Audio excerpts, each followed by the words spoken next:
ಎಲ್ರಿಗೂ ನಮಸ್ಕಾರ. ಇವತ್ತು ಸಂಜೆ ನಾವು ಟಿ ಎನ್ ಸೀತಾರಾಮ್ ಜೊತೆ ಒಂದು ಸಂವಾದವನ್ನು ಮಾಡಲಿಕ್ಕೆ ಅವರ ನೆನಪಿನ ಪುಟಗಳು ಪುಸ್ತಕದ ಬಗ್ಗೆ, ಕಳೆದ ವರ್ಷ ಬಂದಂಥ ಪುಸ್ತಕ, ಅವರ ಆತ್ಮಕಥೆಯ ಮೊದಲ ಭಾಗ ಇದು.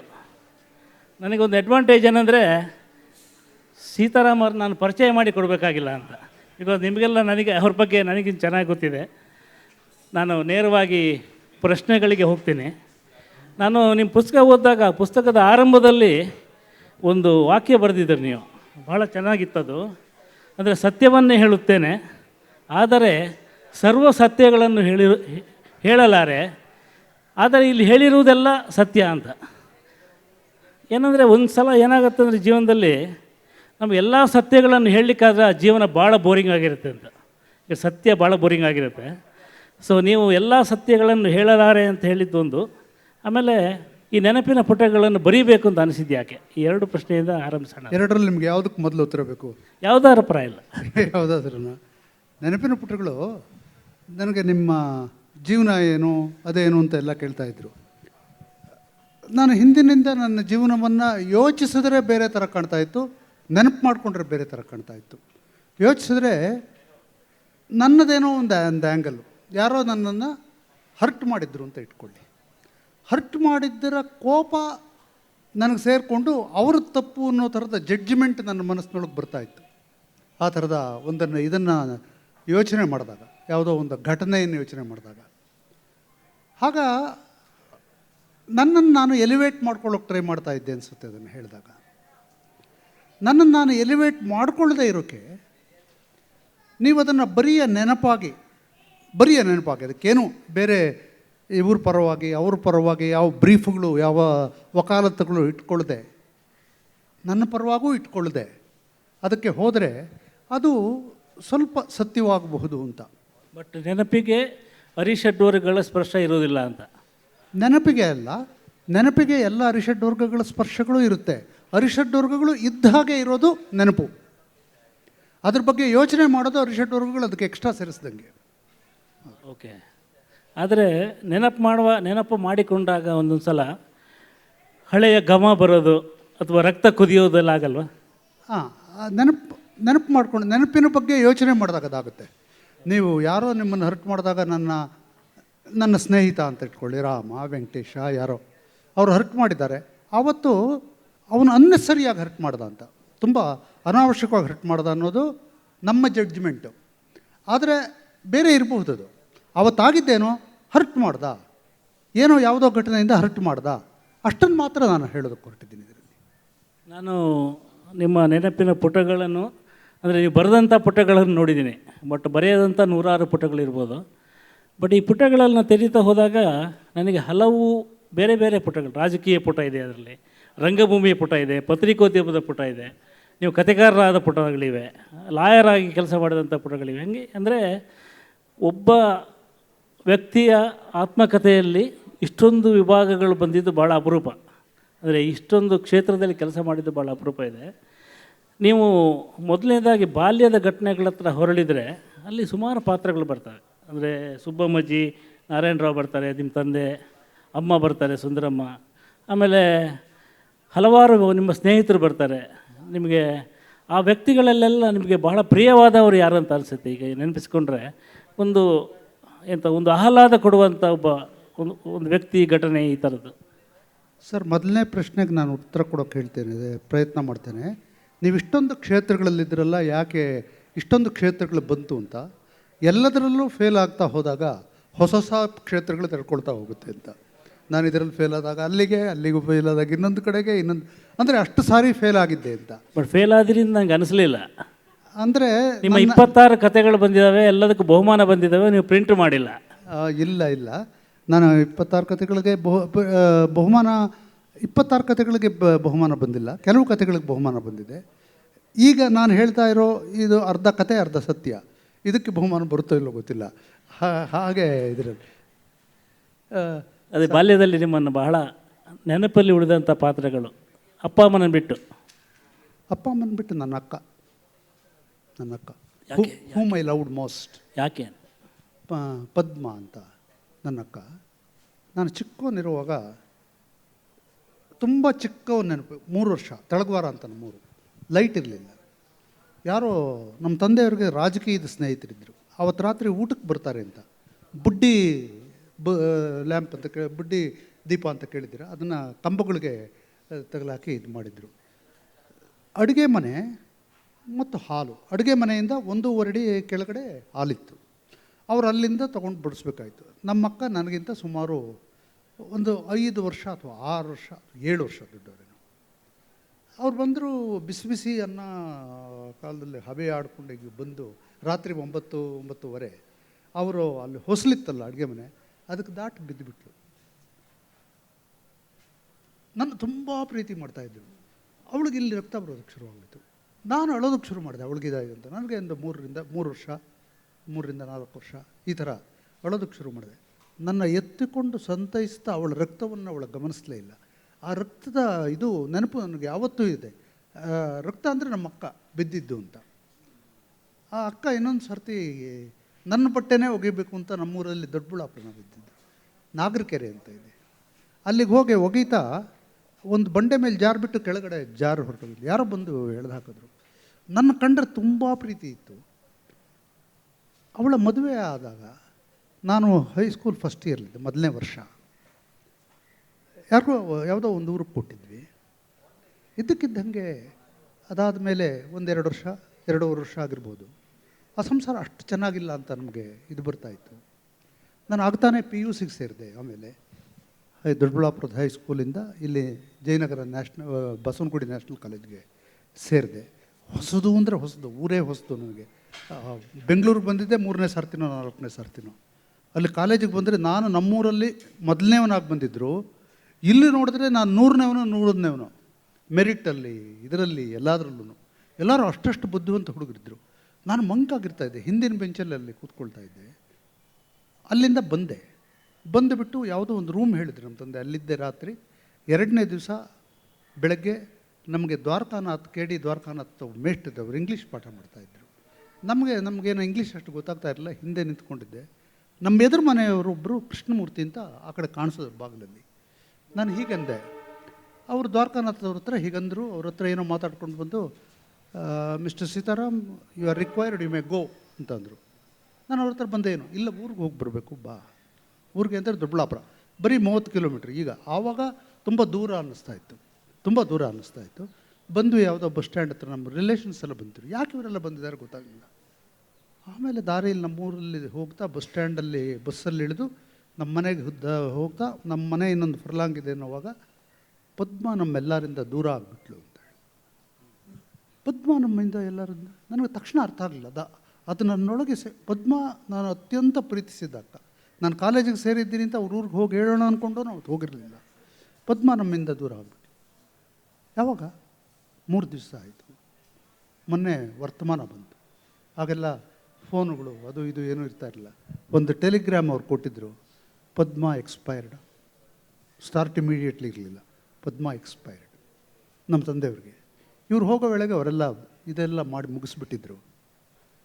ಅದು ನನಗೆ ಭಾಳ ಹರ್ಟ್ ಮಾಡ್ತೀವಿ. ಯಾಕೆ ಸತ್ತಿರ್ಬೋದು ಇವಳು, ಅವರ ಇದು ಅಷ್ಟೊಂದು ಚೆನ್ನಾಗಿರಲಿಲ್ಲ. ಆಮೇಲೆ ತುಂಬ ಆ ಕಾಲದಲ್ಲಿ ಯಾಕೆ ನಿಗೂಢ ಎಲ್ಲನೂ ಈ ಇದರಲ್ಲಿ ಪೊಲೀಸ್ನವರು ಕೊಡೋಕ್ಕೆ ಇಷ್ಟಪಡ್ತಾರಿಲ್ಲ. ನಮ್ಮ ಮನೇಲಿ ಬೇರೆ ಹೆಣ್ಮಕ್ಳಿದ್ರು, ಈ ಥರದ್ದೆಲ್ಲ ಇರಬಹುದು.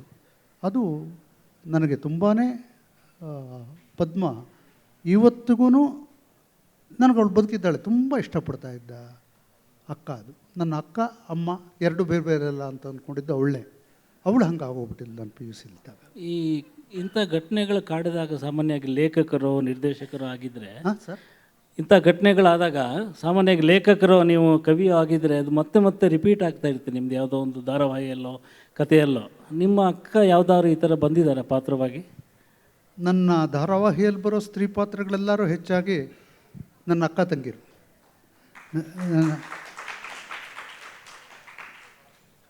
ಅಲ್ಲಿ ಬರುತ್ತಲ್ಲ ಕಣ್ಣೀರು, ಅಥವಾ ಅಲ್ಲಿ ಬರುತ್ತಲ್ಲ ಸಂತೋಷ. ನಾವು ಚಿಕ್ಕಂದಲ್ಲಿ ಮನೇಲಿ ಎಲ್ಲ ಒಟ್ಟಿಗೆ ನೆಲದ ಮೇಲೆ ಕೂತ್ಕೊಂಡು ಊಟ ಮಾಡ್ತಾಯಿದ್ವಿ ಎಲ್ಲ ಒಟ್ಟಿಗೆ. ಆವಾಗ ಯಾವುದೋ ತಮಾಷೆ ಆಡಿದಾಗ ಎಲ್ಲರೂ ಒಟ್ಟಿಗೆ ನಗ್ತಾ ಇದ್ವಿ. ಆ ದೃಶ್ಯವು ಮತ್ತು ನಮ್ಮ ಅಕ್ಕ ಹೋದಾಗ ನಮ್ಮ ತಾಯಿ ಕಣ್ಣಲ್ಲಿ ತುಂಬಿದ್ದ ನೀರು ಮತ್ತು ನಮ್ಮ ಅಕ್ಕಂದರು ಹೋದಾಗ ನನಗಾಗ್ತಾ ಇದ್ದ ದುಃಖ ಎಲ್ಲ ಒಟ್ಟಿಗೆ ನೆನಪಿಗೆ ಬರುತ್ತೆ. ಒಂದು ಸಂತೋಷ, ದುಃಖ, ವಿಷಾದ, ವಿನೋದ ಇವೆಲ್ಲ ಒಟ್ಟಿಗೆ ನೆನಪಿಗೆ ಬರುತ್ತೆ. ನಮಗೆ ನಿಮ್ಮ ಪರಿಚಯ ಆಗಿರೋದು ಹೇಗೆಂದರೆ, ನಾನು ಯಾರನ್ನೆಲ್ಲ ಬೆಂಗಳೂರಿಗೆ ಬಂದು ಮೀಟ್ ಮಾಡಿದ್ದೀನೋ ಅವರೆಲ್ಲ ನಿಮ್ಮ ಬಗ್ಗೆ ಎರಡು ಮಾತು ಹೇಳ್ತಾಯಿದ್ರು. ಒಂದು ಬಹಳ ಪ್ರತಿಭಾವಂತರು ಮತ್ತು ಬಹಳ ಕೋಪಿಷ್ಠರು ಅಂತ. ಬಹುಶಃ ನಿಮ್ಮ ಹತ್ರ ಬಯಸಿಕೊಳ್ಳೋದ ಜನ ಇರಲಿಕ್ಕಿಲ್ಲ ಬೆಂಗಳೂರಲ್ಲಿ, ಬೇರೆ ಬೇರೆ ಕಡೆಗೆ ನಿಮ್ಮ ಹತ್ರ ಬಯಸ್ಕೊಳ್ಳೋದೇ ಇರೋರು. ಬಯಸ್ಕೊಳ್ತಾ ಇರೋರು ಹೌದೌದು. ನೀವು. ಸೊ ನನಗೆ ಯಾಕಂದರೆ ನಮ್ಮ ಕಾಲದಲ್ಲಿ ಬಹಳ ಸಿಟ್ಟಿಗೆ ಪ್ರತಿರೂಪ ಆಗಿದ್ದರು ಅಂದರೆ ಶಿವರಾಮ್ ಕಾರಂತರೊಬ್ಬರು, ತೇಜಸ್ವಿ ಒಬ್ಬರು ಕಾಣಿಸ್ತಾ ಇದ್ದರು, ಲಂಕೇಶ್ ಒಬ್ಬರು ಕಾಣಿಸ್ತಾ ಇದ್ದರು. ಸೊ ಆಮೇಲೆ ನೀವೊಬ್ಬರು ಕಾಣಿಸ್ತಾ ಇದ್ರಿ. ಈ ಸಿಟ್ಟು ನಿಮ್ಮದು ಹೆರಿಡಿಟ್ರಿ ಅಥವಾ ಸೆಲ್ಫ್ ಸ್ವಯಾರ್ಜಿತವೋ ಅಂತ ಇದೆ? ಇಲ್ಲ, ಸಿಟ್ಟಿಗೆ ಎರಡಿದೆ. ಒಂದು ಪ್ರತಿಭೆ ಇದ್ದರೆ ಸಿಟ್ಟು ಬರುತ್ತೆ. ನೀವು ಮೊದಲು ಹೇಳಿದ್ರಲ್ಲ, ಆ 3 ಜನಕ್ಕೆ ಪ್ರತಿಭೆಯಿಂದ ಸಿಟ್ಟು ಬರ್ತಾಯಿತ್ತು. ಇನ್ನೊಂದು ಪ್ರತಿಭೆ ಇಲ್ಲದ್ರಿಂದ ಸಿಟ್ಟು ಬರೋದು, ಅದು ಎರಡನೇ ಕ್ಯಾಟಗರಿಗೆ ನಾನು ಸೇರಿದ್ದೀನಿ. ಬಟ್ ಲಂಕೇಶ್ ಮತ್ತು ಪುಟ್ಟಣ್ಣ ಇವ್ರ ಜೊತೆ ಇದ್ದಾಗ, ಅವ್ರ ಜೊತೆಗಿದ್ದಾಗ ನಮ್ಮ ಸಾಮಾನ್ಯಗೆ ಏನಾಗುತ್ತೆ ಅಂದರೆ, ನಾವು ಯಾರ ಜೊತೆ ಬೆಳಿತೀವೋ ಅವ್ರ ಥರ ಆಗೋದಕ್ಕೆ ಟ್ರೈ ಮಾಡ್ತೀವಿ. ಲಂಕೇಶ್ ಥರ, ಪುಟ್ಟಣ್ಣ ಥರ. ಸೊ ನಿಮ್ಮಲ್ಲಿ ಎಷ್ಟು ಪ್ರಭಾವ ಬೀರಿದ್ದಾರೆ ಅವರು ಅಂತ? ಸರ್, ಅದು ನನ್ನ ಮಾಧ್ಯಮದ ಇದಕ್ಕೆ ಸಂಬಂಧಪಟ್ಟಂಗೆ ಇಬ್ಬರು ಪ್ರಭಾವ ಬೀರಿದ್ದಾರೆ. ಆದರೆ ಲಂಕೇಶ್ ಅವರು ನಾನು ಕಾಲೇಜ್ ಸೇರಿದಾಗ, ಕಾಲೇಜ್ ಇನ್ನೇನು ಲಾ ಓದ್ತಾ ಇದ್ದಾಗ ನನಗೆ ಪರಿಚಯ ಆದವರು. ಆದರೆ ಪುಟ್ಟಣ್ಣವ್ರು ಲಾ ಮುಗಿಸಿ 6-7 ವರ್ಷ ಆದಮೇಲೆ ಪರಿಚಯ ಆದವರು. ಹಾಗಾಗಿ ಹೆಚ್ಚು ಗಾಢವಾಗಿ ನಾನು ತುಂಬ ಒಡನಾಟ ಇದ್ದಿದ್ದು ಲಂಕೇಶ್ ಅವ್ರ ಜೊತೆ. ಅವರ ಪ್ರತಿಯೊಂದು ಮಾತು, ಚಿಂತನೆ, ಅವರು ಜಾರ್ಜ್ ಫರ್ನಾಂಡಿಸರ ಸಹವರ್ತಿಯಾಗಿದ್ದರು. ಸಮಾಜವಾದಿ ಪಕ್ಷದಲ್ಲೇ ಅವರು ಇದ್ದರು.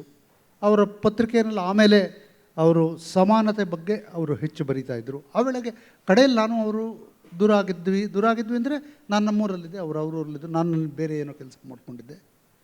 ಹಾಗಿದ್ದಾಗ ಹೆಚ್ಚು ಪ್ರಭಾವ ಯೋಚನೆಯಲ್ಲಿ ಆಗಿರೋದು ಲಂಕೇಶ್ವರದು. ಹೆಚ್ಚು ಪ್ರಭಾವ ಒಂದು ಹೆಣ್ಣು, ನೀವು ಬೆಳ್ಳಿ ಮೋಡ ಚಿತ್ರ ನೋಡಿದ್ದೀರೋ ಇಲ್ಲೋ ಗೊತ್ತಿಲ್ಲ, ತ್ರಿವೇಣಿದು ಮೊದಲನೇ ಕಾದಂಬರಿ. ಆ ಕಾಲದಲ್ಲಿ ಅದು ಬೆಳ್ಳಿ ಮೋಡ ಏನು ಅಂದರೆ, ಆ ಹುಡುಗಿ ಎಸ್ಟೇಟ್ ಓನರ್ ಮಗಳು.